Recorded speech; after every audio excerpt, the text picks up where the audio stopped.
ഇംഗ്ലീഷിന്റെ separate class നമുക്ക് തരുന്നുണ്ട്.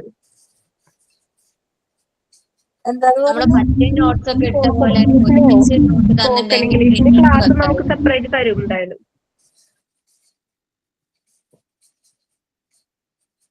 ഇനി വേറെ സ്പോക്കൺ ഇംഗ്ലീഷിന്റെ ക്ലാസ് ഉണ്ടോ? ഉണ്ടെന്ന് പറഞ്ഞിട്ടുണ്ടായിരുന്നു.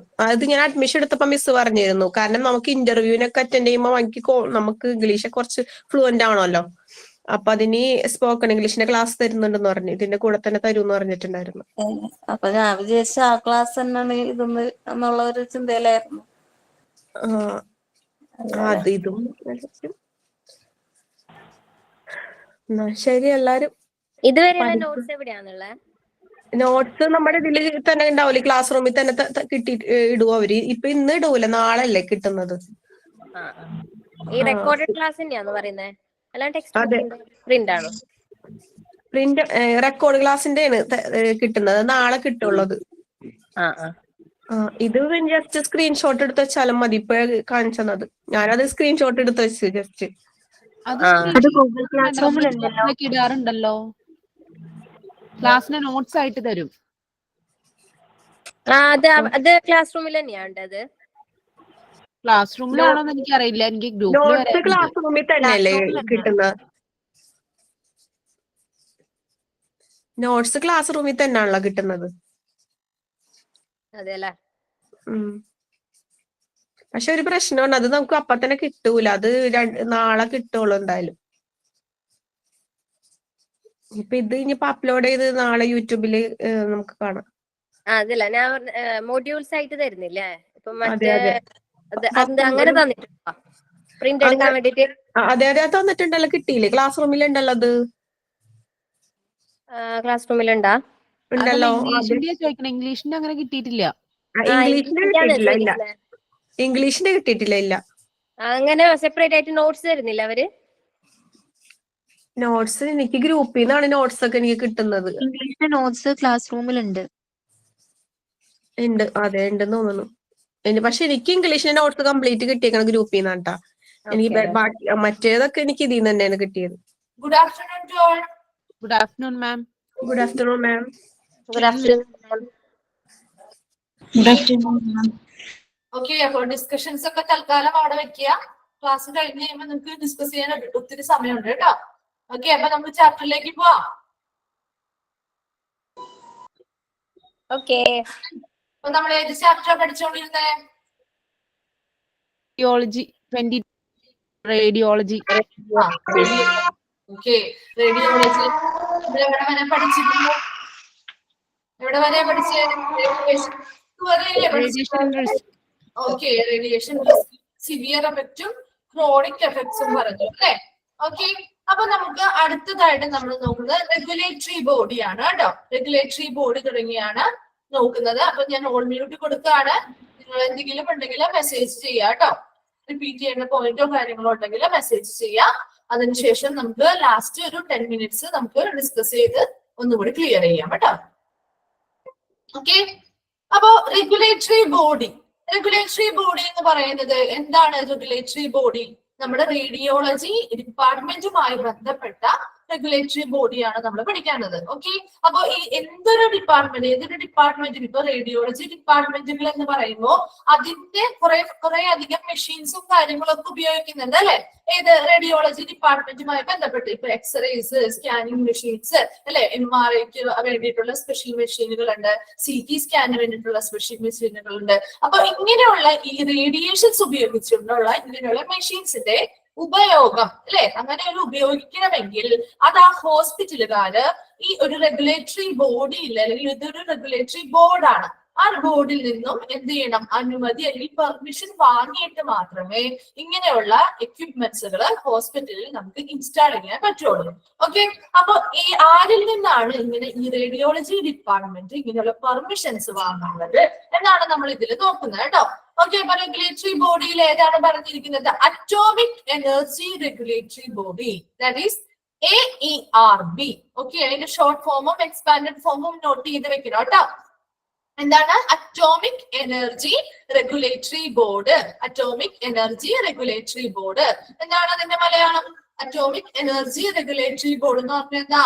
ആണവോർജ നിയന്ത്രണ ബോർഡ്. ഓക്കെ, ആണവോർജ നിയന്ത്രണ board is outlined by the central government. ഇത് ഒരു സെൻട്രൽ ഗവൺമെന്റിന്റെ കീഴിൽ വരുന്ന അല്ലെങ്കിൽ കേന്ദ്ര സർക്കാരിന്റെ കീഴിൽ വരുന്ന ഒരു സ്ഥാപനമാണ്. is the proficient authority. എന്താണ് proficient എന്ന് പറഞ്ഞാല്? വിദഗ്ധ. ഓക്കെ, വിദഗ്ധ authority as the regulatory board for granting. Meanings അറിയില്ലെങ്കിൽ ഒന്ന് എഴുതി വെച്ചേക്കണം കേട്ടോ. ഗ്രാൻഡിങ്സ് എന്ന് പറഞ്ഞാൽ എന്താ? അനുമതി നൽകൽ. ഓക്കെ, അനുമതി നൽകുക. റിന്യൂവൽ. എന്താണ് റിന്യൂവൽ? പുതുക്കുക, പുതുക്കൽ അല്ലെ, പുതുക്കുക. And withdrawal. വിഡ്രോവൽ എന്താ പറയാ? പിൻവലിക്കുക. ഓക്കെ, പിൻവലിക്കുക. And revocation concerns. എന്താണ്? അസാധുവാക്കൽ. Okay, for nuclear and radiation facilities. എന്തൊക്കെയാണ്? ആണവ റേഡിയേഷൻ ഫെസിലിറ്റികള്. ഓക്കെ, അപ്പൊ റെഗുലേറ്ററി ബോഡി എന്ന് പറയുന്നത് ഇവിടെ നമ്മുടെ റേഡിയോളജിയുമായി ബന്ധപ്പെട്ട റെഗുലേറ്ററി ബോഡി ഏതാണ്? റേഡിയോളജിയുമായി ബന്ധപ്പെട്ട റെഗുലേറ്ററി ബോഡി ഏതാണെന്ന് ചോദിച്ചാൽ ഏത് എഴുതണം? അറ്റോമിക് എനർജി റെഗുലേറ്ററി ബോർഡ് അല്ലെങ്കിൽ EERB എന്ന് എഴുതണം. ഓക്കെ, ഇതൊരു സെൻട്രൽ ഗവൺമെന്റിന്റെ കീഴിൽ വരുന്ന ഒരു സ്ഥാപനമാണ്. ഇതിൽ എന്താണ് പറയുന്നത്? എന്തിന്റെ വിദഗ്ധ അതോറിറ്റി ആണെന്നാണ് പറയുന്നത്? ഗ്രാൻഡിങ് അല്ലെ, പെർമിഷൻ കൊടുക്കുക അല്ലെങ്കിൽ അനുമതി നൽകാനായിട്ട്. ദെൻ എന്താണ്? റിന്യൂവൽ. എന്താണ്? പുതുക്കുക അല്ലെ, ആ അനുമതി നൽകിയത് പുതുക്കുക. നമ്മൾ ഓരോ ഇത്ര പീരീഡ് കഴിയുമ്പോൾ ഏതൊരു ലൈസൻസ് അല്ലെങ്കിൽ ഒരു പെർമിഷൻ കിട്ടിയാലും അത് പുതുക്കേണ്ടതായിട്ടില്ലേ? അപ്പൊ അങ്ങനെ പുതുക്കൽ അല്ലെങ്കിൽ റിന്യൂവൽ നടത്തുക. then എന്താ? വിഡ്രോവൽ. ഒന്നില്ലെങ്കിൽ പിൻവലിക്കാനും ഇതിന് അവകാശമുണ്ട്. അതുപോലെ തന്നെ എന്താ? റിവോക്കേഷൻ കൺസേൺസ് എന്ന് പറഞ്ഞാൽ എന്താ? അസാധു. അതായത് ഏതെങ്കിലും ഒരു പെർമിഷൻ കൊടുത്തിട്ടുണ്ടെങ്കിൽ അതിനെ അസാധുവാക്കാനുമായിട്ടുള്ള ഒരു എന്താണ്? ഒരു കണ്ടീഷൻ, അങ്ങനെ ഒരു അസാധുവാക്കാൻ കഴിയുന്ന ഒരു സ്ഥാപനമാണ് ഏതെന്ന് പറയുന്നത്? അറ്റോമിക് എനർജി റെഗുലേറ്ററി ബോർഡ് എന്ന് പറയുന്നത്. എന്തുമായിട്ട് ബന്ധപ്പെട്ടതാണ്? ചാപ്റ്റർ 22. ഓക്കെ, ചാപ്റ്റർ 22 റേഡിയോളജി എന്ന് പറയുന്നത് ഇമേജിംഗ് സർവീസിൽ വരുന്നതാണ് കേട്ടോ. ഓക്കെ, അപ്പൊ റേഡിയോളജിയിൽ നമ്മുടെ റെഗുലേറ്ററി ബോഡിയാണ് പറഞ്ഞത് അല്ലെ. അപ്പൊ ഈ റെഗുലേറ്ററി ബോഡി ഇങ്ങനെയുള്ള പെർമിഷൻസും റിന്യൂവലും ഒക്കെ ചെയ്യുന്നത് എന്തുമായി ബന്ധപ്പെട്ടതാണ്?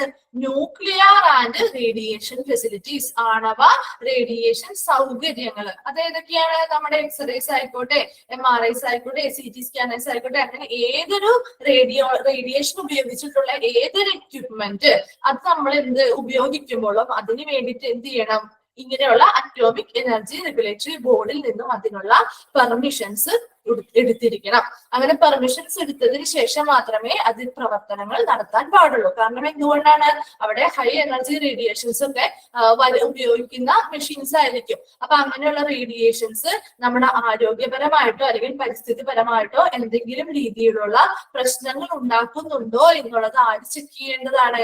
ഈ റെഗുലേറ്ററി ബോർഡാണ് അത് ചെക്ക് ചെയ്യേണ്ട അതോറിറ്റി എന്ന് പറയുന്നത്. അതുപോലെ തന്നെ അതുമായി ബന്ധപ്പെട്ട് ഈ റേഡിയേഷൻസുമായി ബന്ധപ്പെട്ട എന്തൊരു പ്രോബ്ലം ഉണ്ടെങ്കിലും അതിനുള്ള പ്രൊട്ടക്ഷൻ അല്ലെങ്കിൽ സുരക്ഷിതത്വം നൽകുക എന്നുള്ളത് കൂടി എന്താണ്? ഇതിന്റെ സുരക്ഷിതമായിട്ടാണോ ഈ മെഷീൻസ് ഒക്കെ ഓപ്പറേഷൻ നടത്തുന്നത് ഓരോ ഡിപ്പാർട്ട്മെന്റുകളിലും എന്നുള്ളതിന്റെ ഒക്കെ മേൽനോട്ടം വഹിക്കേണ്ട ഒരു ചുമതല എന്ന് പറയുന്നത് ഏത് സ്ഥാപനത്തിനാണ്? ഈ അറ്റോമിക് എനർജി റെഗുലേറ്ററി ബോർഡിനാണ്. ഓക്കെ, അപ്പോ ഈ പെർമിഷൻ ഇങ്ങനെയുള്ള റേഡിയേഷൻ ബേസ്ഡ് ആയിട്ടുള്ള ഫെസിലിറ്റീസ് അല്ലെങ്കിൽ സൗകര്യങ്ങൾ ചെയ്യുന്ന ഹോസ്പിറ്റലുകളിലെ ഓരോ ഡിപ്പാർട്ട്മെന്റുകളും ആ ഉപയോഗിക്കുന്ന എന്താണ്? ആ മെഷീനിന്റെയും എക്യുപ്മെന്റ്സിന്റെയും പെർമിഷൻ എടുക്കേണ്ടത് ആരിൽ നിന്നാണ്?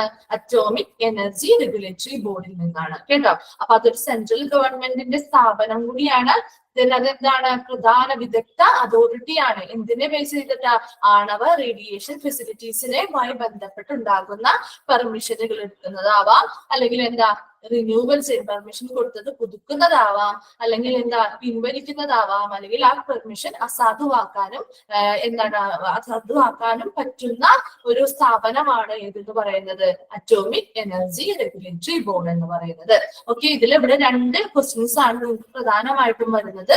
എന്താണ്? അറ്റോമിക് എനർജി റെഗുലേറ്ററി ബോർഡ് അല്ലെങ്കിൽ EERBയുടെ എക്സ്പാൻഡഡ് ഫോം ഏതാണെന്ന് ചോദിക്കും. അപ്പൊ ഏതാണ്? അറ്റോമിക് എനർജി റെഗുലേറ്ററി ബോർഡ് എന്ന് തന്നെ എഴുതുക. അതുപോലെ അല്ലാതെ മറ്റൊരു ക്വസ്റ്റ്യൻ വരാവുന്നത് എന്ന് പറഞ്ഞു കഴിഞ്ഞാല് ഇങ്ങനെയുള്ള regulatory board for granting renewal withdrawal and revocation concerns for nuclear and radiation facilities. ഇങ്ങനെയുള്ള ഫെസിലിറ്റീസ് നൽകാൻ വേണ്ടിയിട്ട് ഫെസിലിറ്റീസുമായി ബന്ധപ്പെട്ട് ഗ്രാന്റിങ്ങുകൾ, റിന്യൂവൽ, വിഡ്രോവൽ ആൻഡ് റിവോക്കേഷൻ കൺസേൺസുകളൊക്കെ കൊടുക്കുന്ന ഒരു റെഗുലേറ്ററി ബോർഡ് ഏതാണ്, നിയന്ത്രണ ബോർഡ് ഏതാണെന്ന് ചോദിച്ചാൽ ഏതാണ് വരുന്നത്? അറ്റോമിക് എനർജി റെഗുലേറ്ററി ബോർഡ് ആണെന്ന് പറയാം. രണ്ട് ക്വസ്റ്റ്യൻസ് ആണ് ഈ റെഗുലേറ്ററി ബോർഡുമായി ബന്ധപ്പെട്ട് ഉണ്ടാവുള്ളൂ കേട്ടോ. ഓക്കെ, അടുത്തത് എന്താ? Diagnostic area. ഡയഗ്നോസ്റ്റിക് ഏരിയ എന്താണ്? രോഗനിർണയം നടത്തുന്ന ഏരിയ അല്ലെ? രോഗനിർണയം നടത്തുന്ന, അല്ലെങ്കിൽ നമ്മുടെ എവിടെയാണോ ഈ രോഗനിർണയം, ഇപ്പൊ എക്സ്റേ ആണെങ്കിൽ എക്സ്റേ, സ്കാനിങ് ആണെങ്കിൽ സ്കാനിങ് ഒക്കെ നടത്താൻ വേണ്ടിയിട്ട് നമുക്ക് ഒരു സ്പെസിഫിക് ആയിട്ടുള്ള ഒരു ഏരിയ ഉണ്ടാവില്ലേ, ഒരു റൂം ഉണ്ടാവില്ലേ? ആ ഒരു ഏരിയയില് അല്ലെങ്കിൽ ആ ഒരു റൂമില് എന്തൊക്കെ ഫെസിലിറ്റീസ് ആണ് വേണ്ടത്? ആ ഒരു രോഗനിർണയം നടത്തുന്ന ആ ഒരു റേഡിയോളജി റൂമില് എന്തൊക്കെ ഫെസിലിറ്റീസ് ആണ് അവിടെ വേണ്ടത് എന്നുള്ളതാണ് ഡയഗ്നോസ്റ്റിക് ഏരിയയിൽ വരുന്ന പ്രധാന പോയിന്റ്സ്. ഏതൊക്കെയാണെന്ന് നമുക്ക് നോക്കാം. ഫസ്റ്റ് പോയിന്റ് എന്താ? Radiology rooms are secluded that people cannot come 1 meter of its outside wall. Secluded എന്ന് പറഞ്ഞാൽ എന്താ? ഒറ്റപ്പെട്ടിരിക്കുക എന്നാണ്. ഒറ്റപ്പെട്ടിരിക്കുക, സെക്ലൂഡഡ്. അറിയാത്ത വേർഡ്സിന്റെ മീനിങ് ഉണ്ടെങ്കിൽ ഒന്ന് എഴുതി വെക്കണം കേട്ടോ. സെക്ലൂഡഡ് ആണെന്ന് പറഞ്ഞാൽ ഒറ്റപ്പെട്ടിരിക്കുക എന്നുള്ള മീനിങ് ആണ്.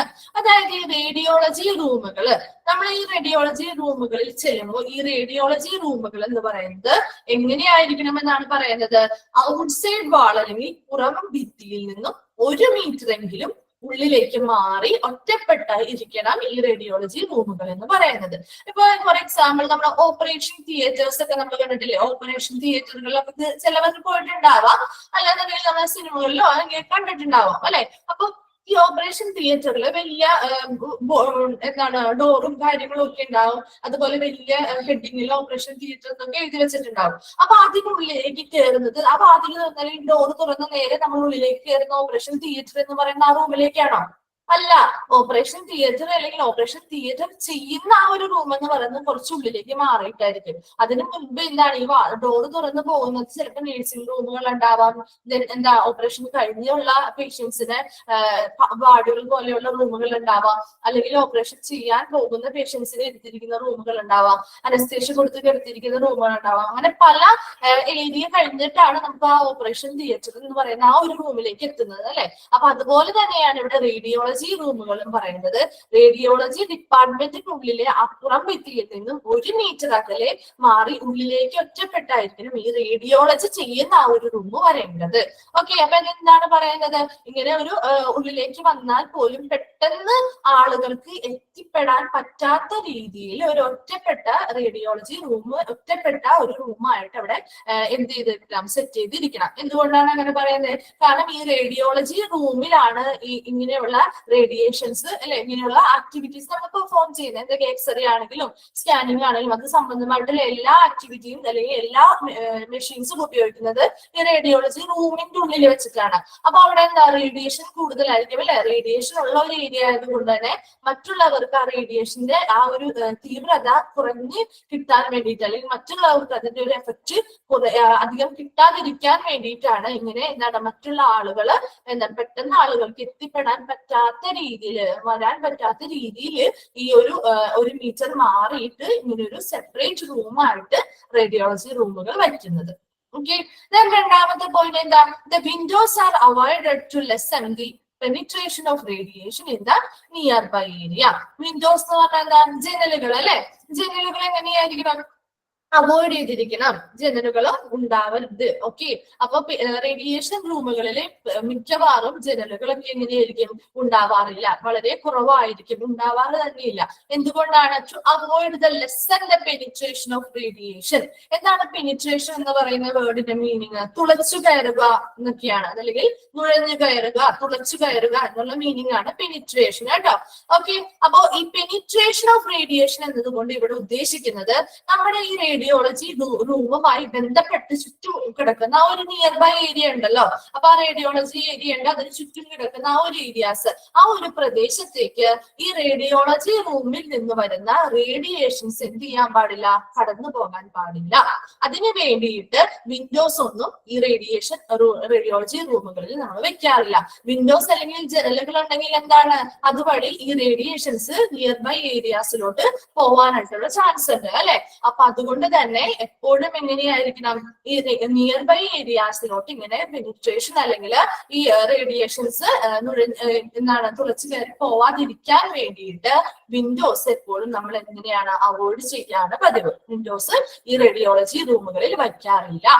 Then അടുത്തത് എന്താ, third point, all walls and doors to be painted washable paints of good quality. എന്താണ്, നല്ല ക്വാളിറ്റിയിലുള്ള, ഗുഡ് ക്വാളിറ്റിയിലുള്ള വാഷബിൾ ആയിട്ടുള്ള പെയിന്റുകളായിരിക്കണം.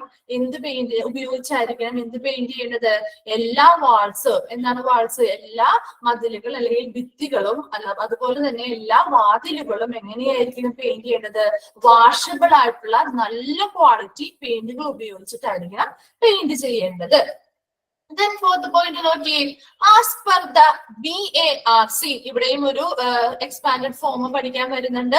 BARC എന്ന് പറഞ്ഞാൽ എന്താ, Bhabha atomic research centre. Bhabha atomic research centre ആണ് BARC എന്ന് പറയുന്നത്. അതിന്റെ ആസ്ഥാനം മുംബൈയിലാണ് ഈ ഭാഭ അറ്റോമിക് റിസർച്ച് സെന്റർ സ്ഥിതി ചെയ്യുന്നത്. ഈ ഭാഭ അറ്റോമിക് റിസർച്ച് സെന്ററിന്റെ walls, the walls of the radiography rooms should be 9 inches thick concrete walls or 14 inches thick brick masonry walls. Brick എന്നാണ് കേട്ടോ, ബ്രിക്ക് മാത്രമേ ഉള്ളൂ, അവിടെ ബ്രിക്ക് ആണ്, ബ്രിക്ക് മേസണറി വാൾസ്. അതായത് ഈ ഭാഭ അറ്റോമിക് സെന്റർ അല്ലെങ്കിൽ അറ്റോമിക് റിസർച്ച് സെന്റർ അല്ലെങ്കിൽ എന്താ പറയുന്ന ആണവ ഗവേഷണ കേന്ദ്രമാണ്. മുംബൈയിലെ ഒരു ആണവ ഗവേഷണ കേന്ദ്രമാണ് ഭാഭ അറ്റോമിക് റിസർച്ച് സെന്റർ എന്ന് പറയുന്നത്. ഇതിന്റെ വാൾസ് അല്ലെങ്കിൽ മതിലുകൾ അല്ലെങ്കിൽ ഭിത്തികൾ എന്ന് പറയുന്നത് ഈ റേഡിയോളജി റൂമിന്റെ കേട്ടോ, ഇവിടത്തെ ഈ ഭാഭ അറ്റോമിക് റിസർച്ച് സെന്ററിലെ റേഡിയോളജി റൂമിന്റെ വാൾസ് അല്ലെങ്കിൽ ഭിത്തികൾ എന്ന് പറയുന്നത് എങ്ങനെയാണ്, ഒന്നില്ലെങ്കിൽ 9 ഇഞ്ചസ് ഉള്ള 9 ഇഞ്ചുള്ള തിക്കായിട്ടുള്ള കോൺക്രീറ്റ് വാൾസ് ആയിരിക്കാം, അല്ലെങ്കിലോ 14 ഇഞ്ചസ് ഉള്ള തിക്കായിട്ടുള്ള ബ്രിക്ക് മേസണറി വാൾസ് ആയിരിക്കാം. ഓക്കെ, അപ്പൊ രണ്ട് കണ്ടീഷനാണ് പറയുന്നത്. എന്താണ്, ഇങ്ങനെ ഭാഭ അറ്റോമിക് റിസർച്ച് സെന്റർ, മുംബൈയിലുള്ള ഈ ഭാഭ അറ്റോമിക് റിസർച്ച് സെന്ററിന്റെ എന്താണ് വാൾസ് അല്ലെങ്കിൽ റേഡിയോളജി റൂമുകളുടെ വാൾസ് എന്ന് പറയുന്നത് 9 ഇഞ്ചസ് തിക്ക് ആയിട്ടുള്ള കോൺക്രീറ്റ് വാൾസ് ആവാം, അല്ലെങ്കിൽ 14 ഇഞ്ചസ് തിക്ക് ആയിട്ടുള്ള കല്ലുകൊണ്ടുണ്ടാക്കിയ ബ്രിക്ക് മേസണറി വാൾസ് എന്ന് പറയുന്നത് കല്ലുകൊണ്ടുണ്ടാക്കിയ ഭിത്തികളാവാം. ഓക്കെ, ഇതൊരു നിങ്ങളോട് ഒരു റെഫറൻസ് പോലെ പറഞ്ഞു തരുന്നതാണ് കേട്ടോ. ഓക്കെ, അപ്പൊ അങ്ങനെയായിരിക്കണം അവിടുത്തെ എന്ത് വാൾസ് ഒക്കെ സെറ്റ് ചെയ്യേണ്ടത് എന്നുള്ളതാണ് പറയുന്നത്. ദെൻ അടുത്തത് എന്താ പറഞ്ഞത്, കീപ് മിനിമം ഫർണിച്ചർ. എപ്പോഴും റേഡിയോളജി റൂമുകളിൽ എങ്ങനെയായിരിക്കണം, മിനിമം ഫർണിച്ചേഴ്സ് മാത്രമേ കീപ്പ് ചെയ്യാൻ പാടുള്ളൂ. വളരെ കുറഞ്ഞ ഫർണിച്ചേഴ്സ് മാത്രമേ റേഡിയോളജി റൂമുകളിൽ വയ്ക്കാൻ പാടുള്ളൂ. ദെൻ അടുത്തത് എന്താ പറഞ്ഞത്, provide ventilation fume hoods. Provide ventilation fume hoods. എന്താണ് വെന്റിലേഷൻ എന്ന് പറയുന്നത്, ഇവിടെ fume hoods, ventilation fume hoods എന്നുള്ളത് ഉദ്ദേശിക്കുന്നത് നമ്മുടെ ലോക്കൽ എക്സോസ്റ്റുകളൊക്കെ ഇല്ലേ, നമ്മൾ റൂമുകളിൽ എക്സോസ്റ്റുകളൊക്കെ വെക്കാറില്ലേ. അപ്പൊ അത് എക്സോസ്റ്റ് വെക്കുന്നത് എന്തിനു വേണ്ടിയിട്ടാ, ഒരു വെന്റിലേഷൻ കിട്ടാൻ വേണ്ടിയിട്ട് അല്ലെ. വെന്റിലേഷൻ എക്സോസ്റ്റുകൾ വെക്കാറുണ്ട്. എന്തിനു വേണ്ടിയിട്ടാണ്, ഇപ്പൊ ഇവിടെ വെന്റിലേഷൻ വെക്കുന്നത് എന്തിനു വേണ്ടിയിട്ടാ, ഈ ഒരു റേഡിയേഷൻ എന്തെങ്കിലും അപകടകരമായിട്ടുള്ള രീതിയിലുള്ള പുകയോ പൊടികളോ അല്ലെങ്കിൽ വേപ്പേഴ്സോ കാര്യങ്ങളോ ഒക്കെ മുതലായവ ഉണ്ടാവുകയാണെങ്കിൽ അതിനെ പുറന്തള്ളാൻ വേണ്ടിയിട്ട് നമ്മൾ ഒരു എക്സോസ്റ്റ് പോലെയുള്ള ഒരു വെന്റിലേഷൻ സർവീസ് വെക്കുന്നു. അത് പ്രൊവൈഡ് ചെയ്തിരിക്കണം. കാരണം എന്തുകൊണ്ടാണ്, നമ്മളിവിടെ വിൻഡോസ് വെക്കുന്നില്ല അല്ലെ, വിൻഡോസ് ഒന്നും വെക്കുന്നില്ല എന്നും പറഞ്ഞു ഈ റേഡിയോളജി റൂമില്. അങ്ങനെ വിൻഡോസ് വെക്കാണ്ടിരിക്കുമ്പോ ഇങ്ങനെയുള്ള അപകടകരമായിട്ടുള്ള എന്തെങ്കിലും പൊടികളോ അല്ലെങ്കിൽ എന്തെങ്കിലും പുകയോ ശല്യങ്ങളോ ഉണ്ടാവുകയാണെങ്കിൽ എന്താ, അതിനെ പുറന്തള്ളാൻ വേണ്ടിയിട്ട് അവിടെ ഒരു വെന്റിലേഷൻ അല്ലെങ്കിൽ എക്സോസ്റ്റ് പോലെയുള്ളവ ഉണ്ടായിരിക്കണം, അത് പ്രൊവൈഡ് ചെയ്തിരിക്കണം. Then അടുത്തത് എന്താ പറഞ്ഞേ, install X-ray machine in the corner so that there is enough moving space. എന്താണ്, എക്സ്റേസ് എവിടെയായിരിക്കണം സ്ഥാപിക്കേണ്ടത്, ഇൻസ്റ്റാൾ ചെയ്യുന്നത് അല്ലെങ്കിൽ സ്ഥാപിക്കേണ്ടത് എവിടെയായിരിക്കണം, ഇൻ ദ കോർണർ. ആ റേഡിയോളജി റൂമിന്റെ ഒരു മൂലയിലായിട്ട് അല്ലെങ്കിൽ ഒരു കോർണറിലായിട്ടായിരിക്കണം ഈ എക്സ്റേ മെഷീൻസ് സ്ഥാപിക്കേണ്ടത്. എന്തിനു വേണ്ടിയിട്ടാ, there is enough moving space. അതായത് നമുക്ക് ചലിക്കാനായിട്ട് അല്ലെങ്കിൽ നമുക്ക് നടന്നു പോകാനായിട്ട് സ്ഥലം സ്പേസ് കൂടുതൽ കിട്ടാൻ വേണ്ടിയിട്ടാണ്, നമുക്ക് ഉപയോഗിക്കാൻ കുറച്ചും കൂടി സ്പേസ് കൂടുതൽ കിട്ടാൻ വേണ്ടിയിട്ടാണ് ആ റൂമിന്റെ ഒരു കോർണറിലായിട്ട് അല്ലെങ്കിൽ ഒരു എന്താണ് മൂലയിലായിട്ട് ഈ എക്സ്റേ മെഷീൻസ് സ്ഥാപിക്കുന്നത്. Then last point നോക്കിയേ, the flooring should be able to support a load of heavy machines, particularly if the lab is built on the top floors. അതായത് ആ ഹോസ്പിറ്റലിന്റെ ഫ്ലോറിങ്ങുകളിൽ ശ്രദ്ധിക്കേണ്ടതായിട്ടുള്ള ഒരു കാര്യമാണ് പറയുന്നത്. അപ്പൊ അതെന്താ, എല്ലാ ഫ്ലോർസിലും ഇപ്പൊ എസ്പെഷ്യലി ഇങ്ങനെയുള്ള ഒരു റേഡിയോളജി റൂം ഒരു ടോപ്പ് ഫ്ലോറിലാണ് കൊണ്ടുവന്ന് വെച്ചിരിക്കുന്നതെന്ന് വിചാരിക്കുക. അപ്പൊ അങ്ങനെ ഒരു ടോപ്പ് ഫ്ലോറിലാണ് വെച്ചിരിക്കുന്നതെങ്കിൽ ഇവിടെ ഉപയോഗിക്കുന്ന എല്ലാ മെഷീൻസും എങ്ങനെയുള്ളതാണ്, ഹെവി ലോഡഡ് ആയിട്ടുള്ള മെഷീൻസ് ആണ്, വളരെയധികം ഭാരമുള്ളതായിട്ടുള്ള മെഷീൻസ് ആണ് ഇവിടെ ഉപയോഗിക്കുന്ന എല്ലാ മെഷീൻസും. അപ്പൊ ഈ റേഡിയോളജി ഡിപ്പാർട്ട്മെന്റിന് മുകളിലാകുമ്പോൾ ഈ മെഷീൻസിനെ ഓട്ടോമാറ്റിക്കലി നമ്മൾ ക്യാരി ചെയ്ത് മോളിൽ കൊണ്ടുവയ്ക്കേണ്ടി വരും അല്ലെ. അപ്പൊ അങ്ങനെ മോളിൽ കൊണ്ടുവയ്ക്കേണ്ടി വരുമ്പോൾ ഇങ്ങനെയുള്ള ഹെവി ലോഡ്സ് ആയിട്ടുള്ള മെഷീനിന്റെ ആ ഒരു ലോഡ് അല്ലെങ്കിൽ ഭാരം താങ്ങാനായിട്ട് ഈ ഹോസ്പിറ്റൽ ഫ്ലോറുകൾക്ക് കഴിഞ്ഞിരിക്കണം. ഓക്കെ, അതുകൊണ്ടാണ് നമ്മൾ എപ്പോഴും പറഞ്ഞത് എങ്ങനെ, ആദ്യം നമ്മൾ ലൊക്കേഷൻ പറഞ്ഞപ്പോ പറഞ്ഞില്ലേ, എപ്പോഴും അനുയോജ്യമായിട്ടുള്ള ഒരു ലൊക്കേഷൻ എന്ന് പറയുന്നത് ഗ്രൗണ്ട് ഫ്ലോർ തന്നെയാണ് അല്ലെ. അത് ക്യാരി ചെയ്ത് കൊണ്ടുപോകാനും എല്ലാത്തിനും അനുയോജ്യമായിട്ടുള്ള ഒരു ലൊക്കേഷൻ ഗ്രൗണ്ട് ഫ്ലോർ തന്നെയാണ്. എന്നാൽ ഈ കേസ് പറയുന്നത് എന്താണ്, ഇങ്ങനെയുള്ള റേഡിയോളജി ലബോറട്ടറീസ്, റേഡിയോളജി ഡിപ്പാർട്ട്മെന്റുകൾ എന്തെങ്കിലും സ്പേസിന്റെ പരിമിതികൾ മൂലം ടോപ്പ് ഫ്ലോറിൽ എങ്ങാനും വെക്കുകയാണെങ്കിൽ എങ്ങനെയായിരിക്കണം അവിടെ ഫ്ലോറിംഗ് എന്ന് പറയുന്നത്, ഇങ്ങനെയുള്ള ഹെവി മെഷീൻസ് ലോഡ് താങ്ങാൻ പറ്റുന്ന രീതിയിലായിരിക്കും അവിടെ ഫ്ലോറിങ്ങുകൾ ചെയ്യേണ്ടത്. ഓക്കെ, അപ്പൊ ഇത്രയും പോയിന്റ്സ് ആണ് എന്ത് ഡയഗ്നോസ്റ്റിക് ഏരിയ അല്ലെങ്കിൽ നമ്മുടെ ആ ഒരു റേഡിയോളജി ചെയ്യുന്ന ആ ഒരു ഏരിയ അല്ലെങ്കിൽ ആ ഒരു റൂമുമായി ബന്ധപ്പെട്ട് പറഞ്ഞത്. എന്തൊക്കെയായിരുന്നു പറഞ്ഞത് ഒന്നുകൂടി പറയാം. അപ്പൊ റേഡിയോളജി റൂമുകൾ എന്ന് പറയുന്നത് എപ്പോഴും എങ്ങനെയാണ്, പുറം ഭിത്തിയിൽ നിന്നും 1 മീറ്റർ മാറി, 1 മീറ്റർ എങ്കിലും മാറി മറ്റുള്ളവർക്ക് പ്രവേശനമില്ലാത്ത രീതി, എല്ലാ ആളുകൾക്കും പെട്ടെന്ന് പ്രവേശിക്കാൻ പറ്റാത്ത രീതിയിലായിരിക്കണം അവിടെ എങ്ങനെ ഈ റേഡിയോളജി റൂമുകൾ സെറ്റ് ചെയ്യേണ്ടത്. എന്തിനു വേണ്ടിയിട്ട്, അവിടെ റേഡിയേഷൻ ഉള്ള മെഷീൻസ് ആണ് അല്ലെ, മെഷീൻസിൽ നിന്ന് വരുന്നത് റേഡിയേഷനുകളാണ്. അത് മറ്റുള്ളവർക്ക് അഫക്ട് ചെയ്യാതിരിക്കാൻ വേണ്ടിയിട്ടാണ് ഇങ്ങനെ ഒരു സെപ്പറേറ്റ് ചെയ്ത് അല്ലെങ്കിൽ ഒറ്റപ്പെട്ട ഒരു റൂമായിട്ട് ഈ റേഡിയോളജി റൂമുകൾ വെക്കുന്നത്. രണ്ടാമത് എന്താ പറഞ്ഞത്, വിൻഡോസ് അവോയ്ഡ് ചെയ്യണം അല്ലെ, ജനാലകൾ വളരെ കുറവായിരിക്കണം. ചില റേഡിയോളജി റൂമുകളിൽ ഒറ്റ ജനാലകൾ പോലും ഇല്ലാത്ത ഒരു റൂമുകളായിരിക്കും മിക്കതും കാണുന്നത്. എന്തിനു വേണ്ടിയിട്ടാണ്, അതായത് ഇങ്ങനെയുള്ള വിൻഡോസുകൾ ഉണ്ടെങ്കിൽ ഈ നിയർ ബൈ ഏരിയാസ്, ഈ റേഡിയോളജി റൂമുമായി തൊട്ടടുത്ത് കിടക്കുന്ന ആ ഒരു ഏരിയയിലോട്ട് ഇത് വഴി വരുന്ന റേഡിയേഷൻസ് എന്ത് ചെയ്യാൻ പറ്റും, ഇത് വഴി വരുന്ന റേഡിയേഷൻസ് കടന്നു പോകാനായിട്ടുള്ള സാധ്യതയുണ്ട്. ഈ വിൻഡോസ് വഴി പുറത്തേക്ക് പോകാനായിട്ടുള്ള സാധ്യതയുണ്ട് അല്ലെ. അപ്പൊ അങ്ങനെ ഒരു ചാൻസ് കുറയ്ക്കാൻ വേണ്ടിയിട്ടാണ് എന്ത് വിൻഡോസ് നമ്മൾ അവോയ്ഡ് ചെയ്യുന്നത്. ഞാൻ അടുത്തത് എന്താ പറഞ്ഞത്, അതിന് റേഡിയോളജി റൂമുമായി ബന്ധപ്പെട്ടുള്ള ഭിത്തികളും അല്ലെങ്കിൽ മതിലുകളും അതിന്റെ വാതിലുകളും എല്ലാം എങ്ങനെയായിരിക്കണം, നല്ല ക്വാളിറ്റി വാഷബിൾ ആയിട്ടുള്ള പെയിന്റ്സ് ഉപയോഗിച്ചിട്ട് പെയിന്റിങ് ചെയ്തിരിക്കണം. ആൻഡ് BARC അല്ലെങ്കിൽ ഭാഭ അറ്റോമിക് റിസർച്ച് സെന്റർ, ആണവോർജ ഗവേഷണ കേന്ദ്രം അല്ലെ, ആണവ ഗവേഷണ കേന്ദ്രമാണ് എന്ത് BARC എന്ന് പറയുന്നത്. ഇനി അത് മുംബൈയിലാണ് സ്ഥിതി ചെയ്യുന്നത്. അതിന്റെ റേഡിയോഗ്രാഫി റൂമുകൾ എങ്ങനെയാണെന്നാണ് പറഞ്ഞത്, അവിടെ റേഡിയോഗ്രാഫി റൂമുകളുടെ വാൾസ് അല്ലെങ്കിൽ ഭിത്തികൾ എന്ന് പറയുന്നത് ഒന്നില്ലെങ്കിൽ 9 ഇഞ്ച് 9 ഇഞ്ച് തിക്നെസ് ഉള്ള കോൺക്രീറ്റ് വാൾസ് ആവാം, അല്ലെങ്കിലോ 40 ഇഞ്ച് തിക്നെസ് ഉള്ള കല്ലുകൾ കൊണ്ടുള്ള ഭിത്തികളും ആവാം. ഓക്കെ, അടുത്തത് എന്താ, എപ്പോഴും മിനിമം ഫർണിച്ചർ ആയിരിക്കും കീപ്പ് ചെയ്യേണ്ടത്. റേഡിയോളജി റൂമുകളിൽ വളരെ കുറച്ച് ഫർണിച്ചേഴ്സ് മാത്രമേ അവിടെ ഉണ്ടാവാൻ പാടുള്ളൂ. Okay, then provide ventilation fumes. Ventilation fumes എന്ന് പറഞ്ഞാൽ എന്താ, ഒരു ലോക്കൽ എക്സോസ്റ്റ് വെന്റിലേഷൻ ഡിവൈസുകളാണ്, എക്സോസ്റ്റുകളാണ് അവിടെ എന്തിനു വേണ്ടിയിട്ടാ, അങ്ങനെയുള്ള എക്സോസ്റ്റുകൾ പ്രൊവൈഡ് ചെയ്തുകൊണ്ട് നമുക്ക് അപകടകരമായിട്ടുള്ള രീതിയിലുള്ള പുകകളോ അല്ലെങ്കിൽ ഏതെങ്കിലും പൊടികളോ കാര്യങ്ങളോ എന്തെങ്കിലും ഉണ്ടെങ്കിൽ അതിന് നമുക്ക് അതുവഴി പുറന്തള്ളാനായിട്ട് സാധിക്കും. കാരണം അവിടെ നമ്മൾ വിൻഡോസ് ഉപയോഗിക്കുന്നില്ല, പക്ഷെ അവിടെ എന്ത് വേണം, വെന്റിലേഷന് വേണ്ടിയിട്ട് എക്സോസ്റ്റുകൾ ആവശ്യമാണ്. ഞാൻ അടുത്തത് എന്താ, ഇൻസ്റ്റാൾ എക്സ്റേ മെഷീൻസ് അല്ലെ. എക്സ്റേ മെഷീൻസ് എപ്പോഴും സ്ഥാപിക്കേണ്ടത് എവിടെയായിരിക്കണം, ഈ റേഡിയോളജി റൂമിന്റെ ഒരു കോർണറിലായിരിക്കണം അല്ലെങ്കിൽ ഒരു മൂലയിലായിരിക്കണം ഈ എക്സ്റേ മെഷീൻസ് സ്ഥാപിക്കേണ്ടത്. Okay, there is enough moving space. എന്താണ്, ഏറ്റവും നല്ല രീതിയിൽ നമുക്ക് ചലിക്കാനായിട്ട് ഒരു ഇടം വേണം അല്ലെ, നമുക്ക് മൂവ് ചെയ്ത് നടത്താനായിട്ടുള്ള ഒരു സ്പേസ് കൂടുതൽ കിട്ടാൻ വേണ്ടിയിട്ടാണ് ഇങ്ങനെ ഒരു മെഷീനെ ഒരു മൂല ഒരു കോർണറിലേക്ക് സ്ഥാപിക്കുന്നത്. ഓക്കെ, ഇതിന്റെ അടുത്തത് എന്താ പറഞ്ഞേ, ഇപ്പൊ ഇങ്ങനെയുള്ള ഒരു റേഡിയോളജി ഡിപ്പാർട്ട്മെന്റ് ടോപ്പ് ഫ്ലോസിലാണ്, എന്തെങ്കിലും സ്പേസിന്റെ ഒക്കെ അഭാവം മൂലം നമ്മുടെ മുകളിലത്തെ നിലകളിലാണ് ഈ റേഡിയോളജി ഡിപ്പാർട്ട്മെന്റ് സ്ഥാനം വെക്കുന്നതെങ്കിൽ അവിടെ എന്താണ് അതിന്റെ ഫ്ലോറിങ് വളരെ നല്ല രീതിയിൽ ശ്രദ്ധിക്കേണ്ടതായിട്ടുണ്ട്. കാരണം ഇവിടെ ഉപയോഗിക്കുന്ന എല്ലാ മെഷീൻസും ഹെവി ലോഡഡ് ആയിട്ടുള്ള മെഷീൻസ് ആണ്. അപ്പൊ ആ മെഷീന്റെ എല്ലാം ലോഡുകൾ താങ്ങാൻ പറ്റുന്ന രീതിയിലുള്ള ഫ്ലോറിങ്ങുകളായിരിക്കണം ഇങ്ങനെയുള്ള റേഡിയോളജി ഡിപ്പാർട്ട്മെന്റുമായി ബന്ധപ്പെട്ട് ആ ഹോസ്പിറ്റലിൽ ചെയ്യേണ്ടത്. അല്ല, അതുകൊണ്ട് തന്നെ എപ്പോഴും അനുയോജ്യമായിട്ടുള്ള ഒരു ലൊക്കേഷൻ എന്ന് പറയുന്നത് എവിടെ തന്നെയാണ്? ഗ്രൗണ്ട് ഫ്ലോറിൽ അല്ലെങ്കിൽ താഴത്തെ നിലയിൽ തന്നെയാണ്. ക്ലിയർ? അടുത്തത് എന്താ? റേഡിയേഷൻ പ്രൊട്ടക്ഷൻ അല്ലെ. റേഡിയേഷൻ പ്രൊട്ടക്ഷൻ എന്ന് പറഞ്ഞാൽ എന്താ?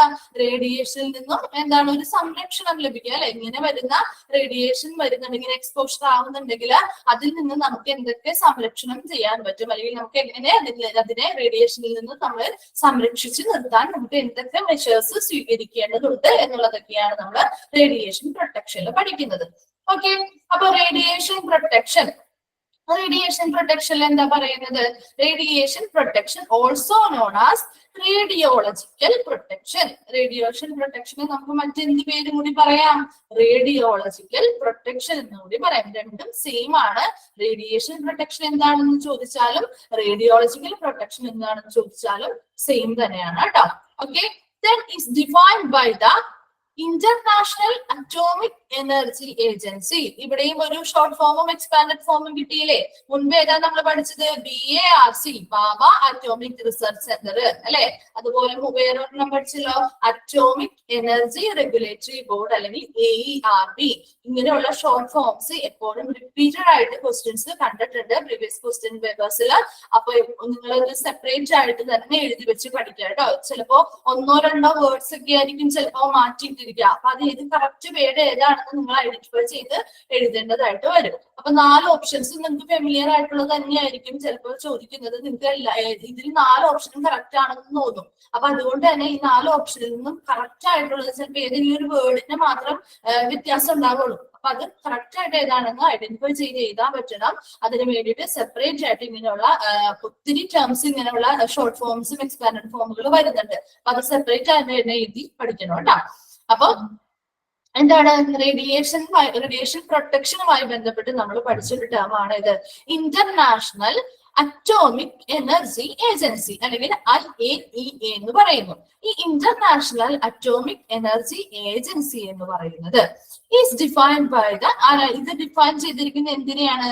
റേഡിയോളജിക്കൽ പ്രൊട്ടക്ഷൻ അല്ലെങ്കിൽ റേഡിയേഷൻ പ്രൊട്ടക്ഷനെയാണ് ഇത് ഡിഫൈൻ ചെയ്തിരിക്കുന്നത്. എന്താണ് ഈ IAEA റേഡിയേഷൻ പ്രൊട്ടക്ഷൻ എന്താണെന്നാണ് പറയുന്നത്? നോക്കിയേ, the protection of people from injurious effect of exposure to ionizing radiation and the means for attaching these. Okay, അപ്പൊ ഇവിടെ അയനൈസിങ് റേഡിയേഷൻസ് എന്നുള്ളത് ഉദ്ദേശിക്കുന്നത് നമ്മൾ ഒരു ഇപ്പൊ എക്സ്റേസ് കാര്യങ്ങളൊക്കെ ഉപയോഗിക്കുമ്പോൾ അവിടെ എന്താ എക്സ്റേസ് ഉണ്ട് അല്ലെ, റേഡിയേഷൻസ്. അത് ഏതൊക്കെയാണ്? എക്സ്റേസ് ആവാം, ഗാമ റേസ് ആവാം, അതുപോലെയുള്ള മറ്റ് റേഡിയേഷൻസ് എല്ലാം കൂടി നമ്മൾ എങ്ങനെ അയനൈസിങ് റേഡിയേഷൻസ് എന്നാണ് പറയുന്നത്. ഈ അയനൈസിങ് ഇങ്ങനെയുള്ള റേഡിയേഷൻസ് മൂലം ഉണ്ടാകുന്ന എക്സ്പോഷർ അല്ലെ, റേഡിയേഷൻസുമായി സമ്പർക്കം ഉണ്ടാകും. എക്സ്പോഷർ എന്ന് പറഞ്ഞാൽ എന്താ? സമ്പർക്കം ഉണ്ടാകുക. അപ്പൊ ഇങ്ങനെയുള്ള റേഡിയേഷൻസുമായിട്ട് സമ്പർക്കം ഉണ്ടാകുമ്പോൾ ആ ആളുകൾക്ക് എന്തെങ്കിലും, ആ വ്യക്തികൾക്ക് എങ്ങനെയായിരിക്കും? ചില ഇഞ്ചുറീസോ അല്ലെങ്കിൽ ഹെൽത്ത് റിലേറ്റഡ് ആയിട്ടുള്ള മറ്റു പ്രോബ്ലംസ് ഒക്കെ ഉണ്ടാവുന്നുണ്ട് അല്ലെ. നമ്മൾ കഴിഞ്ഞ ക്ലാസ്സിൽ സിവിയർ എഫക്റ്റിലും ക്രോണിക് എഫക്റ്റിലും ഒക്കെ പഠിച്ചില്ലേ? റേഡിയേഷനുമായിട്ട് എക്സ്പോഷർ ആകുമ്പോൾ അല്ലെങ്കിൽ റേഡിയേഷനിൽ എന്താണ് സമ്പർക്കം വരുമ്പോൾ, റേഡിയേഷനുമായിട്ട് സമ്പർക്കം വരുമ്പോൾ ആ പേഷ്യൻസ് അല്ലെങ്കിൽ ആ വ്യക്തികൾക്ക് ചില ഹെൽത്ത് റിലേറ്റഡ് ആയിട്ടുള്ള എന്താണ് പ്രോബ്ലംസ് ഉണ്ടാവുന്നുണ്ട്, അല്ലെങ്കിൽ ചില ഇഞ്ചുറീസോ കാര്യങ്ങളോ ഒക്കെ ഉണ്ടാവുന്നുണ്ട്. അപ്പൊ അങ്ങനെ ഉണ്ടാകുന്ന ആ ഒരു ഹെൽത്ത് റിലേറ്റഡ് ആയിട്ടുള്ള പ്രോബ്ലം ഉണ്ടാവുന്നുണ്ടോ? അങ്ങനെയുള്ള പ്രോബ്ലംസിൽ നിന്നെല്ലാത്തിൽ നിന്നും ഈ ആളുകൾക്ക് ഒരു സംരക്ഷണം നൽകുക അല്ലെങ്കിൽ പ്രൊട്ടക്ഷൻ നൽകുക എന്നുള്ളതാണ് റേഡിയേഷൻ പ്രൊട്ടക്ഷൻ അല്ലെങ്കിൽ റേഡിയോളജിക്കൽ പ്രൊട്ടക്ഷനിൽ പ്രധാനമായും പറയുന്നത്. ഓക്കെ, അപ്പൊ ഈ റേഡിയോളജിക്കൽ പ്രൊട്ടക്ഷൻ അല്ലെങ്കിൽ റേഡിയേഷൻ പ്രൊട്ടക്ഷനെ ഡിഫൈൻ ചെയ്തിരിക്കുന്നത് അല്ലെങ്കിൽ അത് എന്താണെന്ന് നിർവചിച്ചിരിക്കുന്നത് ആരാണ്? ഇന്റർനാഷണൽ അറ്റോമിക് എനർജി ഏജൻസിയാണ് കേട്ടോ. IAEA ആണ് ഈ റേഡിയേഷൻ പ്രൊട്ടക്ഷൻ അല്ലെങ്കിൽ റേഡിയോളജിക്കൽ പ്രൊട്ടക്ഷൻ എന്താണെന്ന് നിർവചിച്ചിരിക്കുന്നത്, അല്ലെങ്കിൽ എന്താണ് ഈ റേഡിയേഷൻ പ്രൊട്ടക്ഷൻ എന്ന് പറഞ്ഞിരിക്കുന്ന ഏത് സ്ഥാപനമാണ്? IAEA ആണ്. എന്താണ് പറഞ്ഞിരിക്കുന്നത്? ഈ റേഡിയേഷൻ പ്രൊട്ടക്ഷൻ എന്ന് പറയുന്നത് അയണൈസിങ് റേഡിയേഷൻസ്, അതായത് എക്സ്റേ, ഗാമാ റൈസ് പോലെയുള്ള അയണൈസിങ് റേഡിയേഷൻസുമായി സമ്പർക്കത്തിൽ വരുന്ന രോഗികൾക്ക്, അവർക്ക് എന്താണ് സമ്പർക്കത്തിൽ വരുന്ന രോഗികൾ മാത്രമല്ല അതുമായി ബന്ധപ്പെട്ട മറ്റ് സ്റ്റാഫുകൾ ഉണ്ടാവും അല്ലെ, അവർക്ക് എല്ലാവർക്കും അതുമായി ബന്ധപ്പെട്ട് വരുന്ന ഏതൊരു വ്യക്തിക്കും ചിലപ്പോ ഹെൽത്ത് റിലേറ്റഡ് ആയിട്ടുള്ള പ്രോബ്ലംസ് ഉണ്ടാവാം, അല്ലെങ്കിൽ ചില ഇഞ്ചുറീസ് ഉണ്ടാവാം. അതെല്ലാത്തിൽ നിന്നും അവര് എന്ത് ചെയ്യുന്നു? സംരക്ഷണം നൽകുക എന്നുള്ളതാണ് റേഡിയേഷൻ പ്രൊട്ടക്ഷനിൽ പറയുന്നത്. ഈ റേഡിയേഷൻ സിമ്പിൾ ആയിട്ട് നമുക്ക് എങ്ങനെ പറയാം? ഈ ഇങ്ങനെയുള്ള റേഡിയേഷനുകളിൽ നിന്നും അവർക്കൊരു പ്രൊട്ടക്ഷൻ അല്ലെങ്കിൽ സംരക്ഷണം നൽകുക എന്നുള്ളതാണ് റേഡിയേഷൻ പ്രൊട്ടക്ഷൻ. ഓക്കെ, ഈ റേഡിയേഷൻ പ്രൊട്ടക്ഷനിൽ നമുക്ക് 3 ടൈപ്പ് റേഡിയേഷൻ പ്രൊട്ടക്ഷനെ പറ്റിയാണ് പഠിക്കുന്നത്. നോക്കിയേ, ഒക്യുപേഷണൽ റേഡിയേഷൻ പ്രൊട്ടക്ഷൻ വരുന്നുണ്ട്, മെഡിക്കൽ റേഡിയേഷൻ പ്രൊട്ടക്ഷൻ വരുന്നുണ്ട്, ആൻഡ് പബ്ലിക് റേഡിയേഷൻ പ്രൊട്ടക്ഷൻ വരുന്നുണ്ട്. അതിൽ ഈ 3 എണ്ണം ഇമ്പോർട്ടന്റ് ആണ് കേട്ടോ. മാറി മാറി നമുക്ക് ക്വസ്റ്റ്യൻസ് വരാറുണ്ട്. കാരണം 3 വിഭാഗത്തെ പറ്റി പറയുന്നതായതുകൊണ്ട് മാറ്റി മാറ്റി എപ്പോഴും ക്വസ്റ്റ്യൻസ് ചോദിക്കാറുണ്ട്. ഓക്കെ, അപ്പൊ ഒക്യുപേഷണൽ റേഡിയേഷൻ പ്രൊട്ടക്ഷൻ, അപ്പൊ 3 എണ്ണമാണ് റേഡിയേഷൻ പ്രൊട്ടക്ഷൻ. സിമ്പിൾ ആയിട്ട് നമുക്ക് റേഡിയേഷൻ പ്രൊട്ടക്ഷൻ എന്ന് പറഞ്ഞാൽ എന്താണ്? അതായത് റേഡിയേഷൻ എക്സ്പോഷർ ആവുന്നുണ്ടെങ്കിൽ, ഒരു വ്യക്തി റേഡിയേഷനുമായിട്ട് എക്സ്പോഷർ ആവുന്ന അല്ലെങ്കിൽ റേഡിയേഷനുമായിട്ട് സമ്പർക്കത്തിൽ വരുന്നുണ്ടെങ്കിൽ അവർക്ക് ചിലപ്പോൾ ചില ഹെൽത്ത് റിലേറ്റഡ് ആയിട്ടുള്ള കുറച്ച് പ്രോബ്ലംസ് ഉണ്ടാവാറുണ്ട് അല്ലെ. അങ്ങനെയുള്ള എല്ലാത്തിൽ നിന്നും ഈ റേഡിയേഷനിൽ നിന്നും മൊത്തത്തില് അവർക്കൊരു പ്രൊട്ടക്ഷൻ നൽകുക അല്ലെങ്കിൽ ഒരു സംരക്ഷണം നൽകുക എന്നുള്ളതാണ് റേഡിയേഷൻ പ്രൊട്ടക്ഷന്റെ പ്രധാനപ്പെട്ട ദൗത്യം എന്ന് പറയുന്നത്. ഓക്കെ, അതിൽ ഈ 3 എണ്ണമാണ് നമ്മൾ പഠിക്കാൻ പോകുന്നത്. ഫസ്റ്റ് വൺ ഏതാ? ഒക്യുപേഷണൽ റേഡിയേഷൻ പ്രൊട്ടക്ഷൻ അല്ലെ. നമ്മളോട് ഇപ്പൊ എന്തെങ്കിലുമൊക്കെ ഫോംസ് ഒക്കെ ഫില്ല് ചെയ്യുമ്പോൾ നമ്മളോട് ഒക്യുപേഷൻ ചോദിക്കില്ലേ? എന്താണ് ഒക്യുപേഷൻ എന്ന് പറയുന്ന വേർഡിന്റെ മീനിങ്? ഒക്യുപേഷൻ എന്ന് പറഞ്ഞാൽ എന്തായിരിക്കും? എന്തുമായിട്ട് റിലേറ്റഡ് ആണ് ഒക്യുപേഷൻ? ഇപ്പൊ ഒരു ജോബുമായിട്ട് റിലേറ്റഡ് ആണ്. യെസ്, വെരി ഗുഡ്, ജോബുമായിട്ട് റിലേറ്റഡ്, അതായത് നമ്മുടെ തൊഴിലുമായിട്ട് ബന്ധപ്പെട്ടതാണ് അല്ലെ. അപ്പൊ ഒക്യുപേഷണൽ റേഡിയേഷൻ പ്രൊട്ടക്ഷൻ എന്ന് പറയുന്ന വേർഡിൽ നിന്ന് തന്നെ നിങ്ങൾ കണക്ട് ചെയ്ത് പഠിക്കണം കേട്ടോ. ഒക്യുപേഷണൽ റേഡിയേഷൻ പ്രൊട്ടക്ഷൻ എന്ന് പറഞ്ഞാല് തൊഴിൽ സംബന്ധമായിട്ടുള്ള അല്ലെ, തൊഴിലുമായി ബന്ധപ്പെട്ട റേഡിയേഷൻ പ്രൊട്ടക്ഷൻ ആണ്. എന്ത് തൊഴിലുമായിട്ടായിരിക്കും? Which is the protection of workers in circumstances where their exposure is directly connected with their work. എന്താണ് ഇവിടെ ഇങ്ങനെയുള്ള റേഡിയോളജി ഡിപ്പാർട്ട്മെന്റുകളിൽ ഒത്തിരി സ്റ്റാഫുകൾ വർക്ക് ചെയ്യുന്നില്ലേ? അപ്പൊ ആ ഓരോ സ്റ്റാഫുകളും എങ്ങനെയാണ് ഈ റേഡിയേഷനുമായിട്ട് ഡയറക്ട്ലി സമ്പർക്കത്തിൽ അല്ലെ, നേരിട്ട് സമ്പർക്കത്തിൽ വരുന്നുണ്ട് ഈ റേഡിയേഷൻ എക്സ്പോഷറുമായിട്ട് ഇല്ലേ, വരുന്നില്ലേ? അങ്ങനെ വരുമ്പോ അവരുടെ ആ ഒരു തൊഴിലുമായിട്ട് അല്ലെങ്കിൽ അവരുടെ ആ ഒരു ജോലിയുമായിട്ട് ബന്ധപ്പെട്ട് അവര് നേരിട്ട് ഇങ്ങനെയുള്ള റേഡിയേഷൻസിനോട് നേരിട്ട് അവര് സമ്പർക്കത്തിൽ വരുന്നുണ്ട്. അപ്പൊ ഇങ്ങനെയുള്ള വർക്കേഴ്സിന്റെ പ്രൊട്ടക്ഷൻ ആണ് ഒക്യുപേഷണൽ റേഡിയേഷൻ പ്രൊട്ടക്ഷനില്, അതെ, ഒക്യുപേഷണൽ റേഡിയേഷൻ പ്രൊട്ടക്ഷൻസിൽ വരുന്നത് കേട്ടോ. അപ്പൊ ഒക്യുപേഷണൽ റേഡിയേഷൻ പ്രൊട്ടക്ഷൻ എന്ന് പറഞ്ഞാൽ ഒക്യുപേഷൻ എന്ന് പറയുന്ന വേർഡ് നിങ്ങൾക്ക് അറിയാം, എന്ത്? ജോബുമായിട്ട് റിലേറ്റഡ് ആണ് അല്ലെങ്കിൽ തൊഴിലുമായിട്ട് റിലേറ്റഡ് ആണ് അല്ലെ. അപ്പോ ഇങ്ങനെയുള്ള അതായത് ഈ റേഡിയേഷനുമായി ബന്ധപ്പെട്ട ജോലികൾ ചെയ്യുന്നവര് അല്ലെ, അതായത് റേഡിയോളജി ഡിപ്പാർട്ട്മെന്റുകളിലൊക്കെ ജോലി ചെയ്യുന്ന സ്റ്റാഫുകൾ ഉണ്ടാവുമല്ലോ, അവരെപ്പോഴും ഈ ഒരു ഫീൽഡിലായതുകൊണ്ട് തന്നെ അവർക്ക് എപ്പോഴും ഇതുമായി ബന്ധപ്പെട്ടതായിരിക്കും അല്ലെ. അപ്പൊ അവർ ഫുൾ ടൈം എങ്ങനെയാണ് അവര് വർക്ക് ചെയ്യുന്ന സമയം മുഴുവനും അവർ ഈ റേഡിയേഷനുമായിട്ട് നേരിട്ട് സമ്പർക്കത്തിൽ നിൽക്കുന്നവരാണ്. അപ്പൊ അങ്ങനെയുള്ളവരുടെ പ്രൊട്ടക്ഷൻ ആണ് എന്തിൽ പറയുന്നത്? ഒക്യുപേഷണൽ റേഡിയേഷൻ പ്രൊട്ടക്ഷൻ എന്ന് പറയുന്നത്. ക്ലിയർ? ഞാൻ അടുത്തത് വന്ന് നോക്കിയേ, മെഡിക്കൽ റേഡിയേഷൻ പ്രൊട്ടക്ഷൻ. ആർക്കാണ് മെഡിക്കേഷൻസ് കൊടുക്കേണ്ടത് അല്ലെങ്കിൽ മെഡിക്കൽ ട്രീറ്റ്മെന്റുകളൊക്കെ നമ്മൾ കൊടുക്കുന്നത്? ആർക്ക് വേണ്ടിയിട്ടാ? ആരുമായിട്ട് റിലേറ്റഡ് ആണ് മെഡിക്കൽ എന്ന് പറയുന്നത്? ആരുമായിട്ട് റിലേറ്റഡ് ആയിരിക്കും? നമുക്ക് ഒരു മെഡിക്കൽ കെയർ കൊടുക്കേണ്ടത് ആർക്കാണ്? മെഡിക്കൽ കെയർ കൊടുക്കേണ്ടത് പേഷ്യൻസിന്. യെസ്, വെരി ഗുഡ്, പേഷ്യൻസിനാണ് അല്ലെ. അപ്പൊ ഈ മെഡിക്കൽ റേഡിയേഷൻസ് ആരുമായിട്ട് ബന്ധപ്പെട്ടതാണ്? ആ പേരിൽ നിന്ന് തന്നെ കണക്ട് ചെയ്ത് പഠിക്കണം കേട്ടോ. മെഡിക്കൽ റേഡിയേഷൻസ് ആരുമായി ബന്ധപ്പെട്ടതായിരിക്കും? പേഷ്യൻസുമായി ബന്ധപ്പെട്ടതായിരിക്കും അല്ലെ. അതായത് മെഡിക്കൽ റേഡിയേഷൻ പ്രൊട്ടക്ഷൻ എന്താണെന്ന് നോക്കിയേ. Which is the protection of patients exposed to radiations as part of their diagnosis or treatment അല്ലെ. ഇങ്ങനെയുള്ള പ്രൊട്ടക്ഷൻ ഓഫ് പേഷ്യൻസ് ആണ് ഇതിൽ വരുന്നത്. ഏത് പേഷ്യൻസ് ആണ്? അവർ എന്തിനു വേണ്ടിയിട്ടാണ് ഈ റേഡിയേഷനുമായിട്ട് സമ്പർക്കത്തിൽ വരുന്നത്? ഒന്നില്ലെങ്കിൽ എന്താണ്? രോഗനിർണയം നടത്താൻ, അതാണ് ഡയഗ്നോസിസ് എന്ന് പറയുന്നത് അല്ലെ. ഡയഗ്നോസിസ് എന്ന് പറഞ്ഞാൽ എന്താ? രോഗനിർണയം നടത്തുക എന്നുള്ളതാണ് അല്ലെ. അല്ലെങ്കിലോ ട്രീറ്റ്മെന്റുകൾക്ക് വേണ്ടിയിട്ടാവാം, അല്ലെങ്കിൽ എന്താണ്? ഏതെങ്കിലും രോഗത്തിന്റെ ചികിത്സയ്ക്ക് വേണ്ടിയിട്ടാവാം ഈ പേഷ്യൻസ് ഈ റേഡിയേഷനുമായിട്ട് സമ്പർക്കത്തിൽ വരുന്നത് അല്ലെ. ഒന്നില്ലെങ്കിൽ എങ്ങനെയാണ്? ഡയഗ്നോസിസ് അല്ലെങ്കിൽ എന്താണ്? രോഗനിർണയം നടത്താൻ വേണ്ടിയിട്ടാവാം, അല്ലെങ്കിൽ എന്താണ്?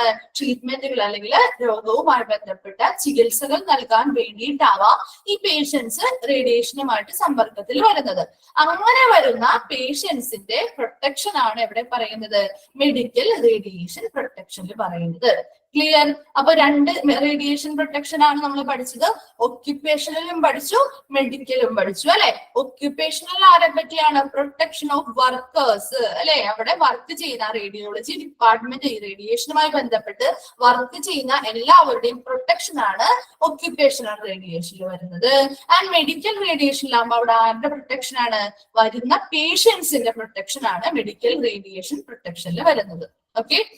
അടുത്തത് പബ്ലിക് റേഡിയേഷൻ പ്രൊട്ടക്ഷൻ. പബ്ലിക് എന്ന് പറഞ്ഞാൽ എന്താണ്?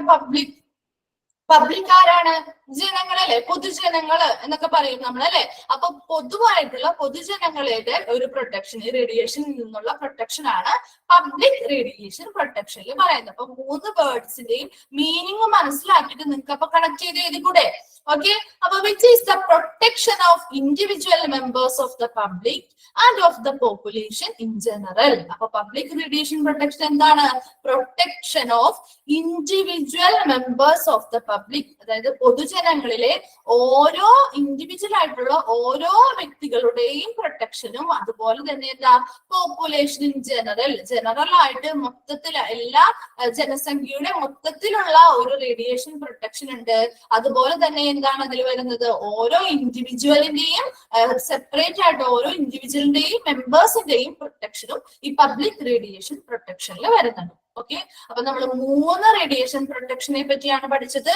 ഏതൊക്കെയായിരുന്നു? Occupational radiation protection, medical radiation protection and public radiation protection അല്ലെ. അതിൽ ഒക്യുപ്പേഷണൽ റേഡിയേഷൻ പ്രൊട്ടക്ഷൻ എന്താണെന്ന് പറഞ്ഞ? ഒക്യുപ്പേഷണൽ റേഡിയേഷൻ പ്രൊട്ടക്ഷൻ അതായത് അവിടെ ആ റേഡിയോളജി ഡിപ്പാർട്ട്മെന്റില് റേഡിയേഷനുമായി ബന്ധപ്പെട്ട് വർക്ക് ചെയ്യുന്ന എല്ലാ വർക്കേഴ്സിന്റെയും പ്രൊട്ടക്ഷൻ ആണ് ഒക്യുപ്പേഷണൽ റേഡിയേഷൻ പ്രൊട്ടക്ഷനിൽ വരുന്നത്. മെഡിക്കൽ റേഡിയേഷൻ പ്രൊട്ടക്ഷനിൽ ആരുടെയാണ്? അവിടെ വരുന്ന പേഷ്യൻസ് അല്ലെ. ചിലപ്പോൾ അവർ എന്തിനു വേണ്ടിയിട്ട് വരാം? അവരുടെ രോഗനിർണയം നടത്താൻ വേണ്ടി വരാം, അല്ലെങ്കിൽ ട്രീറ്റ്മെന്റുകൾക്ക് വേണ്ടിയിട്ടായിരിക്കും ഈ റേഡിയേഷൻസ് അവർക്ക് ഉപയോഗിക്കുന്നത്, അല്ലെങ്കിൽ റേഡിയേഷനുമായിട്ട് ഇവർക്ക് സമ്പർക്കം വരുന്നത്. അങ്ങനെ വരുന്ന പേഷ്യൻസിന്റെ പ്രൊട്ടക്ഷൻ ആണ് മെഡിക്കൽ റേഡിയേഷൻ പ്രൊട്ടക്ഷനിൽ വരുന്നത്. ദെൻ പബ്ലിക് റേഡിയേഷൻ പ്രൊട്ടക്ഷനിൽ ആരുടെയാണ് വരുന്നത്? പൊതുജനങ്ങളുടെ അല്ലെ. പൊതുജനങ്ങളിലെ ഓരോ മെമ്പേഴ്സിന്റെയും ഓരോ ഇൻഡിവിജ്വൽ മെമ്പേഴ്സിന്റെയും പ്രൊട്ടക്ഷനും, അതുപോലെ തന്നെ മൊത്തത്തിലുള്ള അല്ലെ മൊത്തത്തിലുള്ള ജനങ്ങളുടെ ഒരു ജനസംഖ്യയുടെ ഒരു പ്രൊട്ടക്ഷനും കൂടി ഈ പബ്ലിക് റേഡിയേഷൻ പ്രൊട്ടക്ഷനിൽ വരുന്നു. ഓക്കെ. ഞാൻ അടുത്തത് നോക്കിയേ. Measures to be taken for protection. അതായത് നമ്മളിവിടെ സംരക്ഷണം നൽകണം എന്നുള്ളത് മാത്രമാണോ അല്ലെ പറഞ്ഞത്? എങ്ങനെ സംരക്ഷണം നൽകാം, എന്തൊക്കെ മെഷേഴ്സ് ആണ് അതിന് ഉപയോഗിക്കേണ്ടത്, നമ്മൾ എന്തൊക്കെയാണ് അതിന് വേണ്ടി ചെയ്യേണ്ട കാര്യങ്ങൾ എന്ന് നോക്കിയേ. ഫസ്റ്റ് നമ്മൾ 3 എണ്ണമാണ് പറയുന്നത്. അതായത് 3 വിഭാഗത്തെ പറ്റിയല്ലേ നമ്മൾ ഇവിടെ 3 വിഭാഗത്തിന്റെ റേഡിയേഷൻ പ്രൊട്ടക്ഷൻ അല്ലേ പഠിച്ചത്. അപ്പൊ അതേ സെയിം തന്നെ ഇവിടെ വരുന്നുണ്ട്. ഒക്യുപ്പേഷണൽ റേഡിയേഷൻ പ്രൊട്ടക്ഷൻ അവിടുത്തെ സ്റ്റാഫുകളുമായി ബന്ധപ്പെട്ടതല്ലേ, അവർക്ക് സംരക്ഷണം നൽകുന്നതല്ലേ. ഇവിടെ എന്താ? സ്റ്റാഫുകൾക്ക് വേണ്ടിയിട്ട് എന്തൊക്കെ മെഷർമെന്റ്സുകളാണ്, എന്തൊക്കെ കാര്യങ്ങളാണ് സംരക്ഷണത്തിന് വേണ്ടി നോക്കേണ്ട കാര്യങ്ങൾ എന്തൊക്കെയാണ്. അതുപോലെ തന്നെ എന്താ? പബ്ലിക് എന്താണ്? പബ്ലിക് പൊതുജനങ്ങൾക്ക് വേണ്ടിയിട്ട് എന്തൊക്കെ കാര്യങ്ങളാണ്, സംരക്ഷണം നൽകാൻ വേണ്ടിയിട്ട് എന്തൊക്കെയാണ് കാര്യങ്ങളാണ് ചെയ്യേണ്ടത്. ഞാൻ ഇവിടെ ഫോർ പബ്ലിക് എന്നാണ് കൊടുക്കുന്നത്. അത് പബ്ലിക് അല്ല, പേഷ്യന്റ് എന്നാട്ടോ കേട്ടോ. അതൊരു മിസ്റ്റേക്ക് ആണ്. ഫസ്റ്റ് പോയിന്റ് കിടക്കുന്നില്ലേ, measure to be taken for protection എന്ന് പറയുന്നത്, അതിന് താഴെയുള്ള പോയിന്റ് ഫോർ പബ്ലിക് എന്നല്ല, ഫോർ പേഷ്യന്റ് എന്നാണ് കേട്ടോ, ഫോർ പേഷ്യന്റ്. ഓക്കെ, അതൊന്ന് തിരുത്തിയിരിക്കാം കേട്ടോ, തിരുത്തേക്കണേ.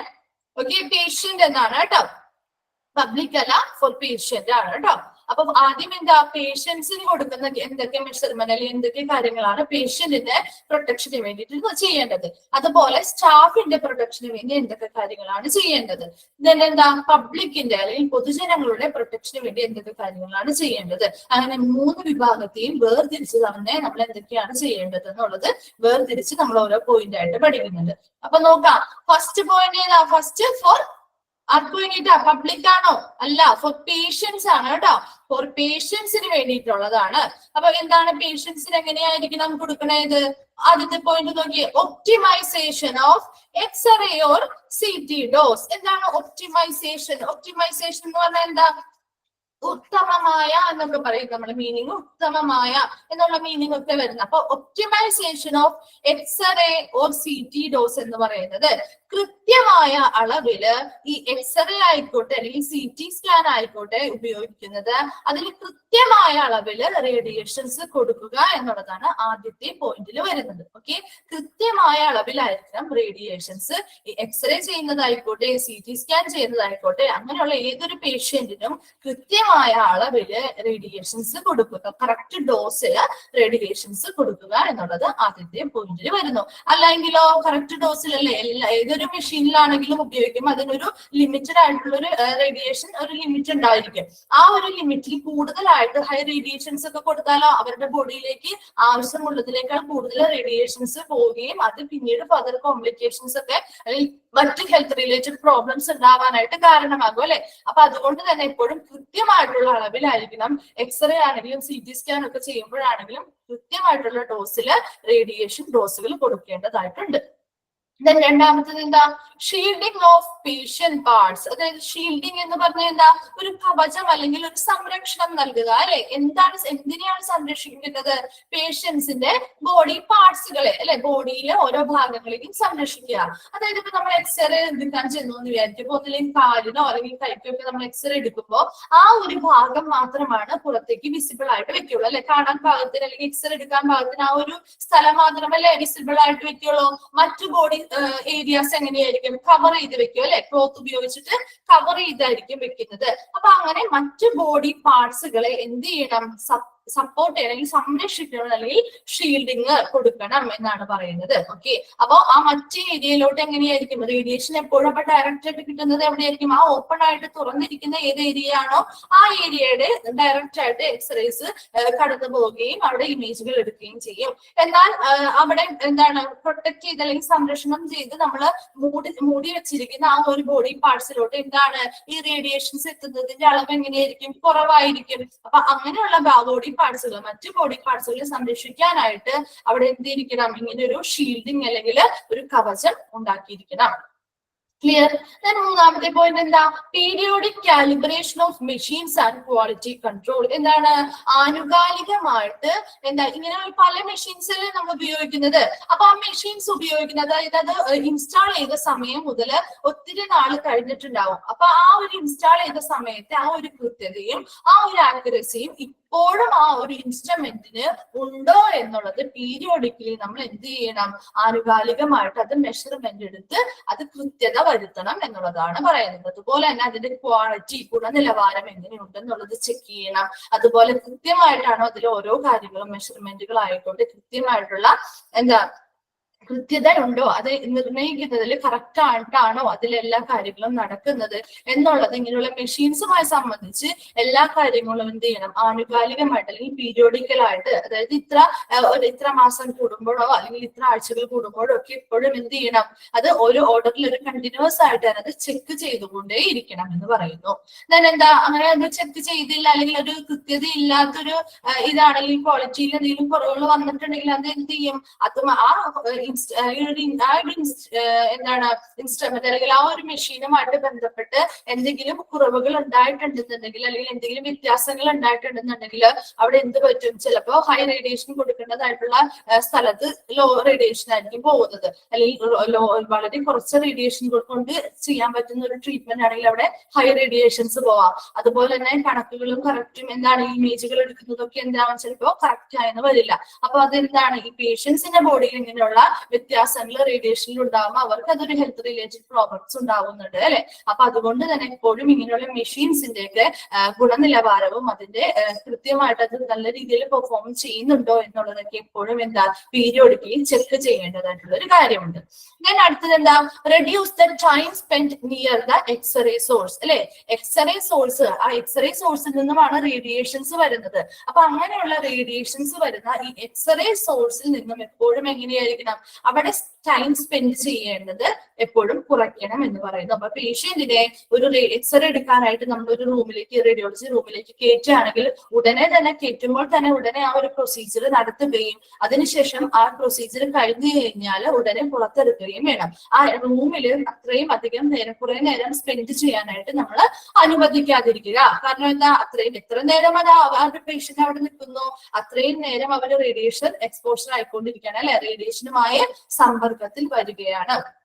അപ്പൊ അതുകൊണ്ട് തന്നെ എത്രയും പെട്ടെന്ന് ഈ റേഡിയേഷൻ സോഴ്സ്, ഈ എക്സ്റേ സോഴ്സിൽ നിന്നും അവരെന്ത് ചെയ്യുക, ആ റൂമിൽ നിന്നും അവരെ മാക്സിമം പുറത്തേക്ക് മാറ്റാനായിട്ട് നോക്കണം. ഓക്കെ, അപ്പൊ ഫോർ പേഷ്യൻസിന്റെ കാര്യത്തിൽ എന്തൊക്കെയാണ് പറഞ്ഞത് നോക്കി, ഒന്നുകൂടി നോക്കി. ഫസ്റ്റ് പോയിന്റ് എന്താ പറഞ്ഞേ, optimisation of X-ray or CT dose. അതായത് എക്സ്റേ ആയിക്കോട്ടെ CT സ്കാൻ ചെയ്യുന്നതായിക്കോട്ടെ ആ സമയത്ത് ഡോസ് കൊടുക്കുന്ന അല്ലെ, റേഡിയേഷന്റെ ഡോസ് എന്ന് പറയുന്നത് വളരെ കൃത്യമായിട്ടായിരിക്കണം, കൃത്യ അളവിലായിരിക്കണം നൽകേണ്ടത്. Then shielding of patient parts. എന്താണ് ഇപ്പൊ എക്സ്റേയോ കാര്യങ്ങളോ ചെയ്യുമ്പോൾ ഏത് ഭാഗത്തെയാണോ ആ എക്സ്റേ എടുക്കേണ്ടത് ആ ഭാഗം മാത്രം ഓപ്പൺ ആക്കി വെച്ചിട്ട് മറ്റു ഭാഗങ്ങൾ എന്ത് ചെയ്യണം, ബോഡിയുടെ മറ്റു ഭാഗങ്ങൾ ഇപ്പോഴും കവർ ചെയ്ത് സൂക്ഷിക്കാനായിട്ട് ശ്രമിക്കണം. കവർ ചെയ്ത് വെക്കുക. അപ്പൊ എന്താണ്, റേഡിയേഷൻ മറ്റു ഭാഗങ്ങളിലോട്ട് എത്തുന്നത് കുറഞ്ഞു കിട്ടും. അപ്പൊ അതിന് വേണ്ടിയിട്ടാണ് അങ്ങനെ പ്രൊട്ടക്ഷൻ കൊടുക്കുന്നത്, അല്ലെങ്കിൽ സംരക്ഷണം അല്ലെങ്കിൽ ഷീൽഡിങ്ങുകൾ കൊടുക്കുന്നത്. മൂന്നാമത്തെ പോയിന്റ് നോക്കിയാൽ periodic calibration of machines and quality control. അതായത് അവിടെ ഉപയോഗിക്കുന്ന ഏതൊരു മെഷീൻ ആയിക്കോട്ടെ അതിന്റെ ഗുണനിലവാരം ചെക്ക് ചെയ്യണം. ഇപ്പൊ എക്സ്റേ ആയിക്കോട്ടെ CT സ്കാൻ ആയിക്കോട്ടെ അതെല്ലാം ഇൻസ്റ്റാൾ ചെയ്ത സമയത്തുണ്ടായിരുന്ന ആ ഒരു ക്വാളിറ്റി അല്ലെങ്കിൽ ആ ഒരു ഗുണനിലവാരം ഇപ്പോഴും അതിനുണ്ടോ എന്നുള്ളത് എന്ത് ചെയ്യണം, ഒരു ആനുകാലികമായിട്ട് ചെക്ക് ചെയ്തിരിക്കണം. അതുപോലെ തന്നെ എന്താ, അത് ആ ഒരു മെഷീൻ നല്ല രീതിയിൽ പെർഫോം ചെയ്യുന്നുണ്ടോ, എന്തെങ്കിലും രീതിയിലുള്ള ഡിഫക്റ്റുകൾ ഉണ്ടാകുന്നുണ്ടോ, അല്ലെങ്കിൽ അതിന്റെ ഫങ്ഷൻസ് കാര്യങ്ങൾ എന്തെങ്കിലും മാറി കിടക്കുന്നുണ്ടോ, കറക്റ്റ് ആയിട്ടുള്ള കൃത്യമായിട്ടുള്ള ആക്യുറേറ്റ് മെഷർമെന്റുകളാണോ എടുക്കുന്നത് എന്നുള്ള രീതിയിലുള്ള എല്ലാ കാര്യങ്ങളും നല്ല രീതിയിൽ പെർഫോം ചെയ്യുന്നുണ്ടോ ആ മെഷീൻ എന്നുള്ള രീതിയിലുള്ള കാര്യങ്ങളെല്ലാം ഒരു പീരിയോഡിക്കലി എന്ത് ചെയ്യണം, എപ്പോഴും ചെക്ക് ചെയ്തുകൊണ്ടിരിക്കണം. Then reduce the time spent near the X-ray source. ഇനി എക്സ്റേ സോഴ്സിന്റെ അടുത്ത് നിൽക്കുന്ന, അടുത്ത ആ ടൈം സ്പെൻഡ് ചെയ്യുന്ന ആ ഒരു ടൈം എന്ന് പറയുന്നത് വളരെ കുറച്ച് മാത്രമേ സമയം സ്പെൻഡ് ചെയ്യാൻ പാടുള്ളൂ. ആ ഒരു പ്രൊസീജിയർ കഴിഞ്ഞാൽ ഉടനെ തന്നെ പേഷ്യന്റിനെ നമ്മൾ എന്ത് ചെയ്യണം, ആ റൂമിൽ നിന്നും ഷിഫ്റ്റ് ചെയ്ത് മാറ്റിയിരിക്കണം. ഓക്കെ, അപ്പൊ ഇത്രയുമാണ് പബ്ലിക്കിന്റെ കേസിൽ പേഷ്യന്റിന്റെ കേസിൽ പറയുന്നത്. ഓക്കെ, അടുത്തത് സ്റ്റാഫുകളുടെ കേസിൽ നോക്കി. സ്റ്റാഫ്സ്, അതായത് അവിടെ വർക്ക് ചെയ്യുന്ന സ്റ്റാഫുകൾ അല്ലെ, അവിടെ വർക്ക് ചെയ്യുന്ന ആ ഉദ്യോഗസ്ഥര് അവർക്ക് എന്തൊക്കെ സംരക്ഷണങ്ങൾ നൽകാൻ വേണ്ടിയിട്ട് എന്തൊക്കെയാണ് ചെയ്യേണ്ടത് നോക്കി. ഫസ്റ്റ് പോയിന്റ് എന്താ, ആഡിക്വേറ്റ് ഡിസ്റ്റൻസ് എങ്ങനെയായിരിക്കണം, 3 metre between machine and control panel. ഇപ്പോ എക്സ്റേ ആണെങ്കിൽ ഒരു മെഷീൻ ആണ് അല്ലെ, എക്സ്റേയിൽ നിന്നും റേഡിയേഷൻസ് കൊടുക്കുന്ന ഒരു മെഷീൻ ഉണ്ട്. അതിനെ കൺട്രോൾ ചെയ്യാനായിട്ട് ഒരു കൺട്രോൾ പാനൽ ഉണ്ടാവും. ഓക്കെ, ഈ എക്സ്റേ സ്റ്റാർട്ട് ചെയ്യാനും സ്റ്റോപ്പ് ചെയ്യാനും ഒക്കെ വേണ്ടിയിട്ട് ഒരു കൺട്രോൾ പാനലായിട്ട് ഒരു സെപ്പറേറ്റ് കൺട്രോൾ പാനൽ ഉണ്ടാവും. മെഷീൻ വേറെ ആയിരിക്കും ഇരിക്കുക. അപ്പൊ ഈ മെഷീനും ഈ കൺട്രോൾ പാനൽ അത് കൺട്രോൾ ചെയ്യുന്നത് ആരായിരിക്കും, റേഡിയോളജിസ്റ്റുകളോ അല്ലെങ്കിൽ അതുമായി ബന്ധപ്പെട്ട ടെക്നീഷ്യൻസ് ആയിരിക്കും ഈ കൺട്രോൾ പാനലിൽ ഈ മെഷീനെ കൺട്രോൾ ചെയ്യാനായിട്ട് ഇരിക്കുന്നത്. അപ്പൊ ഇവര് ഈ കൺട്രോൾ പാനലും ഈ മെഷീനും തമ്മിലുള്ള ആ ഒരു ഡിസ്റ്റൻസ് എന്ന് പറയുന്നത് എപ്പോഴും എത്രയെങ്കിലും മീറ്ററെങ്കിലും വേണമെന്നാണ് പറയുന്നത്, 3 മീറ്ററെങ്കിലും അറ്റ്ലീസ്റ്റ് വേണമെന്നാണ് പറയുന്നത്. കാരണം എന്താ, അത്രയും ഡിസ്റ്റൻസ് ഉണ്ടെങ്കിൽ മാത്രമാണ് എന്ത് റേഡിയേഷനിൽ നിന്ന് ഇവർക്ക് കുറച്ചെങ്കിലും ഇവർക്ക് റേഡിയേഷൻ കുറഞ്ഞു കിട്ടാനായിട്ട് പറ്റുള്ളൂ അല്ലെ. അല്ലെങ്കിൽ തൊട്ടടുത്ത മെഷീന്റെ തൊട്ടടുത്താണ് ഇരിക്കണമെങ്കിലോ ആ മെഷീനിൽ നിന്ന് റേഡിയേഷൻ ഭൂരിഭാഗവും ഇവരുടെ ശരീരത്തിലേക്ക് കയറാനായിട്ടുള്ള സാധ്യതയുണ്ട് അല്ലെ. അപ്പൊ ഇവർക്ക് അത്രയും അധികം എന്ത് സമ്പർക്കം പുലർത്തേണ്ടി വരുന്നത് കൊണ്ട് എന്താണ് ഒരു 3 മീറ്റർ എങ്കിലും ഈ മെഷീനും ഈ കൺട്രോൾ പാനലും എങ്ങനെയായിരിക്കണം അത്രയും ഡിസ്റ്റൻസ് എങ്കിലും 3 മീറ്റർ ഡിസ്റ്റൻസ് എങ്കിലും ഉണ്ടായാൽ മാത്രമേ ഇവർക്ക് എന്ത് ചെയ്യാൻ കുറച്ചെങ്കിലും ഈ റേഡിയേഷനിൽ നിന്നും പ്രൊട്ടക്ഷൻ നേടാൻ സാധിക്കുള്ളൂ. ഓക്കെ, രണ്ടാമത് എന്താ പറയുന്നത് ലീഡ് ആപ്രൺ. ഏപ്രൺസ് ഒക്കെ കണ്ടിട്ടില്ലേ നമ്മള് കിച്ചണിലൊക്കെ യൂസ് ചെയ്യുമ്പോൾ നമ്മൾ ഏപ്രൺസ് ധരിക്കാറുണ്ട് അല്ലെ. അപ്പൊ എന്താ ഏപ്രൺസ് ധരിക്കുക, ഗ്ലൗസ് അല്ലെ, ഗ്ലൗസ് എന്താ കയ്യുറകൾ ധരിക്കുക. And Google's. ഗൂഗിൾസ് എന്ന് പറഞ്ഞാൽ എന്താ കണ്ണടകളാണ് ഗൂഗിൾസ് എന്ന് പറയുന്നത്. ഇവയെല്ലാം എന്ത് ചെയ്യും during the time of positioning the patient. അതായത് എക്സ്റേ റൂമുകളില് പേഷ്യൻസിന് എക്സ്റേ എടുക്കുന്ന സമയത്ത് പേഷ്യന്റിന്റെ പൊസിഷൻ ശരിയല്ല എങ്കിൽ അപ്പൊ ആരാണ് ഈ സ്റ്റാഫുകളാണ് അല്ലെ, അവിടുത്തെ വർക്ക് ചെയ്യുന്ന സ്റ്റാഫുകളാണ് അത് ശരിയാക്കുന്നത്. അപ്പൊ അങ്ങനെയുള്ള പൊസിഷനിങ് ഒക്കെ ചെയ്യുമ്പോൾ ഓൾറെഡി റേഡിയേഷൻസ് ഇവർക്കും അഫക്ട് ചെയ്യാം.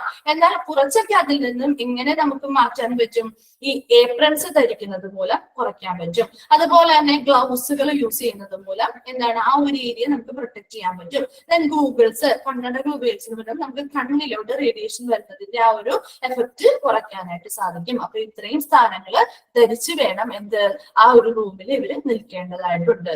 ഓക്കെ, തേർഡ് പോയിന്റ് എന്താ usage of personal displaying device. അതായത് ഇതെന്ന് പറയുന്നത് നമ്മുടെ അവിടുത്തെ ഉദ്യോഗസ്ഥർ അല്ലെങ്കിൽ അവിടെ വർക്ക് ചെയ്യുന്ന ആളുകളുണ്ടല്ലോ അവരുടെ ഉപയോഗം ഡിസ്പ്ലേയിങ് ഡിവൈസസ് അതാണ് അവരുടെ ഉപയോഗം. അപ്പൊ അവർ എത്രത്തോളം ഈ റേഡിയേഷന് എന്തായി ഇത്ര ഒരു ഗിവൺ പീരീഡ് ഉണ്ട് ആ ഒരു നിശ്ചിത സമയത്തില് ഈ ഇവിടെ വർക്ക് ചെയ്യുന്ന ഈ ഉദ്യോഗസ്ഥർ അല്ലെങ്കിൽ ഈ സ്റ്റാഫുകള് എത്രത്തോളം ഈ റേഡിയേഷൻ എക്സ്പോഷർ ആയി അല്ലെങ്കിൽ റേഡിയേഷനുമായി സമ്പർക്കത്തിൽ വന്നു എന്നുള്ളത് മെഷർ ചെയ്യുന്ന ഒരു ഇൻസ്ട്രുമെന്റ് ഉണ്ട്. ആ ഒരു ഇൻസ്ട്രുമെന്റ് ആണ് തെർമോലൂമിനസെന്റ് ഡൊസിമീറ്റേഴ്സ്. ഇമ്പോർട്ടന്റ് ആണ് കേട്ടോ. തെർമോലൂമിനസെന്റ് ഡൊസിമീറ്റർ അല്ലെങ്കിൽ TLD എന്ന് പറയുന്നു. TLD തെർമോലൂമിനസെന്റ് ഡൊസിമീറ്റർ. ഓക്കെ, അതിന് നമുക്ക് സിമ്പിൾ ആയിട്ട് ഡൊസിമീറ്റർ എന്നാണ് പറയുന്നത്.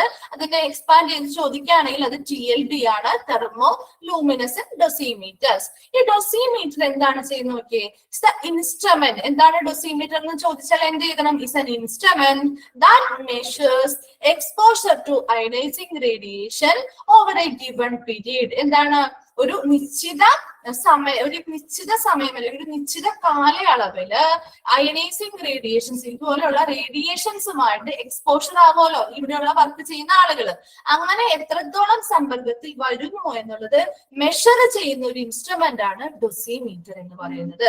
അപ്പോ ഈ ഇവിടെ വർക്ക് ചെയ്യുന്ന അല്ലെങ്കിൽ ഇതുമായി ബന്ധപ്പെട്ട് വരുന്ന സ്റ്റാഫുകൾ ഉണ്ടാവും അല്ലെ, റേഡിയോളജി ഡിപ്പാർട്ട്മെന്റുകളുമായി ബന്ധപ്പെട്ട് വരുന്ന സ്റ്റാഫുകളില്ലേ, ആ സ്റ്റാഫുകള് എത്രത്തോളം ഇങ്ങനെയുള്ള ഇതുമായിട്ട് യൂസേജ് അല്ലെങ്കിൽ എത്രത്തോളം ഇത് ഉപയോഗിക്കുന്നുണ്ട്, ഇവർ എത്രത്തോളം ഈ ഒരു റേഡിയേഷനുമായിട്ട് സമ്പർക്കത്തിൽ വരുന്നുണ്ട് എന്നുള്ളത് എന്ത് ചെയ്യുന്നു ഈ ഡൊസിമീറ്റർ ഉപയോഗിച്ചിട്ട് നമുക്ക് ഈ ഒരു ഇൻസ്ട്രുമെന്റ് ഉപയോഗിച്ചിട്ട് നമുക്ക് മെഷർ ചെയ്യാൻ പറ്റും. അതെങ്ങനെയാണ് ഒരു ഗിവൺ പീരീഡിലാണ് ഒരു നിശ്ചിത കാലയളവില് എത്രത്തോളം റേഡിയേഷൻസ് എത്രത്തോളം റേഡിയേഷനുമായിട്ട് ഇവർ സമ്പർക്കത്തിൽ വന്നു എന്നുള്ളത് മെഷർമെന്റ് നടത്തുന്നു ഈ ഒരു ഇൻസ്ട്രുമെന്റ്. ഓക്കെ, അടുത്തത് എന്താണ് monitoring radiation exposure every month. എന്താണ് നിരീക്ഷിക്കുക എല്ലാ മാസവും എന്താണ് റേഡിയേഷൻ എക്സ്പോഷർ എത്രത്തോളം റേഡിയേഷനുമായി സമ്പർക്കത്തിൽ വരുന്നുണ്ട് എന്നുള്ളത് എന്ത് ചെയ്യണം നിരീക്ഷണം നടത്തണം.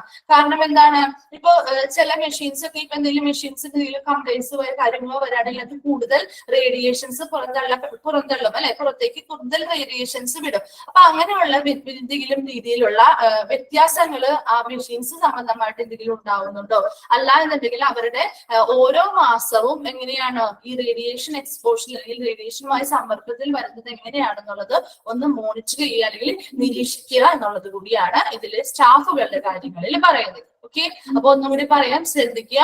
സ്റ്റാഫുകളിൽ അവർക്ക് പ്രൊട്ടക്ഷന് വേണ്ടിയിട്ട്, ഇവിടെ വർക്ക് ചെയ്യുന്ന ഓരോ സ്റ്റാഫുകളുടെയും പ്രൊട്ടക്ഷന് വേണ്ടിയിട്ട് പറയുന്ന കുറച്ച് കാര്യങ്ങളാണ് അല്ലെ. അവരുടെ പ്രൊട്ടക്ഷൻ റേഡിയേഷനിൽ നിന്നുള്ള പ്രൊട്ടക്ഷൻ ആണ് കേട്ടോ. റേഡിയേഷനിൽ നിന്നുള്ള പ്രൊട്ടക്ഷന് വേണ്ടി ആദ്യം എന്താണ് പറഞ്ഞത്? ഇപ്പൊ എക്സ്റേ മെഷീൻ ആയിക്കോട്ടെ, അല്ലെങ്കിൽ CT സ്കാനിന്റെ മെഷീൻ ആയിക്കോട്ടെ, എന്തുമായിക്കോട്ടെ, ആ മെഷീനും അത് കൺട്രോൾ ചെയ്യുന്ന ആ ഒരു കൺട്രോൾ പാനൽ ഉണ്ടായിരിക്കും. അവ തമ്മിലുള്ള ഒരു ഡിസ്റ്റൻസ് എന്ന് പറയുന്നത് എത്രയായിരിക്കണം? 3 മീറ്റർ എങ്കിലും ഉണ്ടായിരിക്കണം.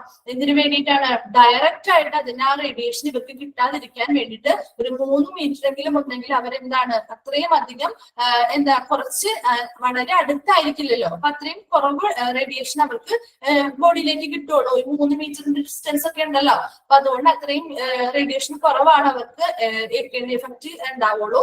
അതുകൊണ്ട് തന്നെ അങ്ങനെ ഒരു 3 മീറ്റർ എങ്കിലും അവരൊരു ഡിസ്റ്റൻസ് ഉണ്ടായിരിക്കണം എന്നാണ് പറയുന്നത്. ഞാൻ എന്തൊക്കെ ധരിക്കണം എന്നാണ് പറഞ്ഞ്? ഏപ്രൺസ് ധരിക്കണം, ഗ്ലൗസ് അല്ലെങ്കിൽ കയ്യുറകൾ ധരിക്കണം, ആൻഡ് ഗോഗിൾസ് അല്ലെങ്കിൽ കണ്ണടകൾ ധരിച്ചിരിക്കണം. ഇങ്ങനെ ഈ എക്സ്റേ റൂമുകളിലായിക്കൂടി ഇങ്ങനെയുള്ള റേഡിയോളജി റൂമുകളിലെ പേഷ്യൻസിനെ കറക്റ്റ് പൊസിഷനിൽ കിടത്താനും എന്തെങ്കിലും എക്സറൈസ് ഒക്കെ ചെയ്തുകൊണ്ടിരിക്കുന്ന സമയത്ത് അവരുടെ പൊസിഷനിങ് മാറിപ്പോവാണെങ്കിൽ അതൊക്കെ കറക്റ്റ് ചെയ്യാനൊക്കെ ചെല്ലുമ്പോൾ ഇങ്ങനെയുള്ള ഏപ്രൺസ് ആയിക്കോട്ടെ, ഗ്ലൗസ് ആയിക്കോട്ടെ, ഗൂഗിൾസ് അല്ലെങ്കിൽ കണ്ണടകളൊക്കെ ധരിച്ചു വേണം ഇവര് ആ റൂമിൽ നിൽക്കാനായിട്ട്. അപ്പൊ അത്രയും ആ ഒരു ഏരിയയിൽ നിന്നും നമുക്ക് റേഡിയേഷൻ പ്രൊട്ടക്ഷൻ കിട്ടുന്നുണ്ട്. ഓക്കെ, ഞാൻ അടുത്തത് ഇവിടെ ഇമ്പോർട്ടന്റ് ആയിട്ട് വരുന്നത് ഡോസിമീറ്റർ ആണ് കേട്ടോ. ഡോസിമീറ്റർ എന്താണെന്ന് ചോദിക്കാറുണ്ട്. എന്താണ് ഡോസിമീറ്റർ? ഇതിന്റെ എക്സ്പാൻഡഡ് ഫോം ആണെങ്കിൽ എന്താണ്? സിമ്പിൾ ആയിട്ട് നമ്മൾ ഡോസിമീറ്റർ എന്ന് വിളിക്കുന്നു. എന്നാൽ അതിന്റെ പ്രധാന നെയിം എന്താണ്? TLD അല്ലെങ്കിൽ തെർമോ ലൂമിനസെന്റ് ഡോസിമീറ്റർ എന്നാണ് അറിയപ്പെടുന്നത്. ഈ ഡോസിമീറ്ററിന്റെ പ്രത്യേകത എന്താ വെച്ചാൽ ഇൻസ്ട്രുമെന്റ് ആണ്, അല്ലെങ്കിൽ ഒരു ഇൻസ്ട്രുമെന്റ് ആണ്, ഒരു ഉപകരണമാണ്. എന്ത് മെഷർ ചെയ്യുന്ന ഉപകരണമാണ്? ഒരു ഗിവൺ പീരീഡിൽ, ഒരു നിശ്ചിത കാലയളവില് ഈ അയണൈസിങ് റേഡിയേഷൻസുമായിട്ട് എക്സ്പോസ്ഡ് ആവുന്നത് മെഷർ ചെയ്യുന്നത്. ഓക്കെ, അപ്പൊ ഒരു നിശ്ചിത പീരീഡില് ഈ റേഡിയേഷനുമായിട്ട് ഈ സ്റ്റാഫുകളെ എക്സ്പോഷർ ചെയ്യുന്നുണ്ട് അല്ലെ. റേഡിയേഷനുമായിട്ട് സ്റ്റാഫുകൾ സമ്പർക്കത്തിൽ വരുന്നുണ്ട്. ആ സമ്പർക്കത്തിൽ വരുന്ന അതിനെ മെഷർമെന്റ് ചെയ്യുന്ന അല്ലെങ്കിൽ മെഷർ എടുക്കുന്നതാണ് ഈ ഇൻസ്ട്രുമെന്റ്. ഓക്കെ, അപ്പൊ ഡോസിമീറ്റർ എന്താണെന്ന് നോക്കണം കേട്ടോ. ഓക്കെ, അടുത്ത monitoring radiation exposure every month. ഓരോ മാസവും എത്രത്തോളം റേഡിയേഷൻ എക്സ്പോഷർ ഉണ്ടാവും എന്നുള്ളതൊന്ന് നിരീക്ഷിക്കുക. അതുവഴി എന്തെങ്കിലും മെഷീൻസിനോ കാര്യങ്ങൾക്കോ എന്തെങ്കിലും കംപ്ലൈന്റുകളോ കാര്യങ്ങളോ ഉണ്ടെന്ന് എന്തെങ്കിലും ഐഡന്റിഫൈ ചെയ്ത് അത് ഉടനെ തന്നെ ക്ലിയർ ചെയ്യുകയും വേണം. ഓക്കെ, അപ്പൊ അത് ഓരോ മാസവും ആ ചെക്കിങ്ങുകൾ നടത്തേണ്ടതായിട്ടുള്ള ഒരു ആവശ്യമുണ്ട്. ഓക്കെ, അപ്പൊ ഇത്രയുമാണ് നമ്മൾ ഫോർ സ്റ്റാഫുകളിൽ പറഞ്ഞത്. ഫോർ പേഷ്യൻസിൽ പറഞ്ഞു, ഫോർ സ്റ്റാഫുകളിൽ പറഞ്ഞു അല്ലെ. ഓക്കെ, അപ്പൊ ഇന്ന് ഇത്രയും എടുക്കുന്നുള്ളൂ. എന്തെങ്കിലും റിപ്പീറ്റ് ചെയ്ത് പറയേണ്ടതുണ്ടോ എന്നൊന്ന് വായിച്ചു നോക്കിയേ. ഇന്നെടുത്തത് എല്ലാം ക്ലിയർ ആയോ എന്നൊന്ന് വായിച്ചു നോക്കിയേ. ലീഡ് ഏപ്രൺ എന്ന് പറഞ്ഞു കഴിഞ്ഞാല് ഏപ്രൺ ധരിക്കുക. ലീഡ് എന്ന് പറഞ്ഞാൽ ധരിക്കുക എന്നുള്ള മീനിങ് ആണ് കേട്ടോ, ധരിക്കുക.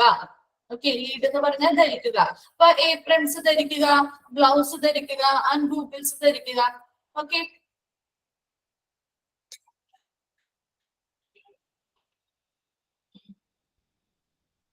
അപ്പൊ നമ്മൾ ഇന്ന് ഏതൊക്കെ പഠിച്ചേ? റെഗുലേറ്ററി ബോഡി പഠിച്ചു, ഡയഗ്നോസ്റ്റിക് ഏരിയ പഠിച്ചു, റേഡിയേഷൻ പ്രൊട്ടക്ഷൻ പഠിച്ചു. അതിൽ 3 എണ്ണം പഠിച്ചു. അത് 3 എണ്ണവും അതിന്റെ ആ വേർഡിൽ നിന്ന് തന്നെ നിങ്ങൾക്ക് റിലേറ്റ് ചെയ്ത് പറഞ്ഞൂടെ അത് എന്തിനെ പറ്റിയുള്ള പ്രൊട്ടക്ഷനെ പറ്റിയുള്ളതാണെന്ന്.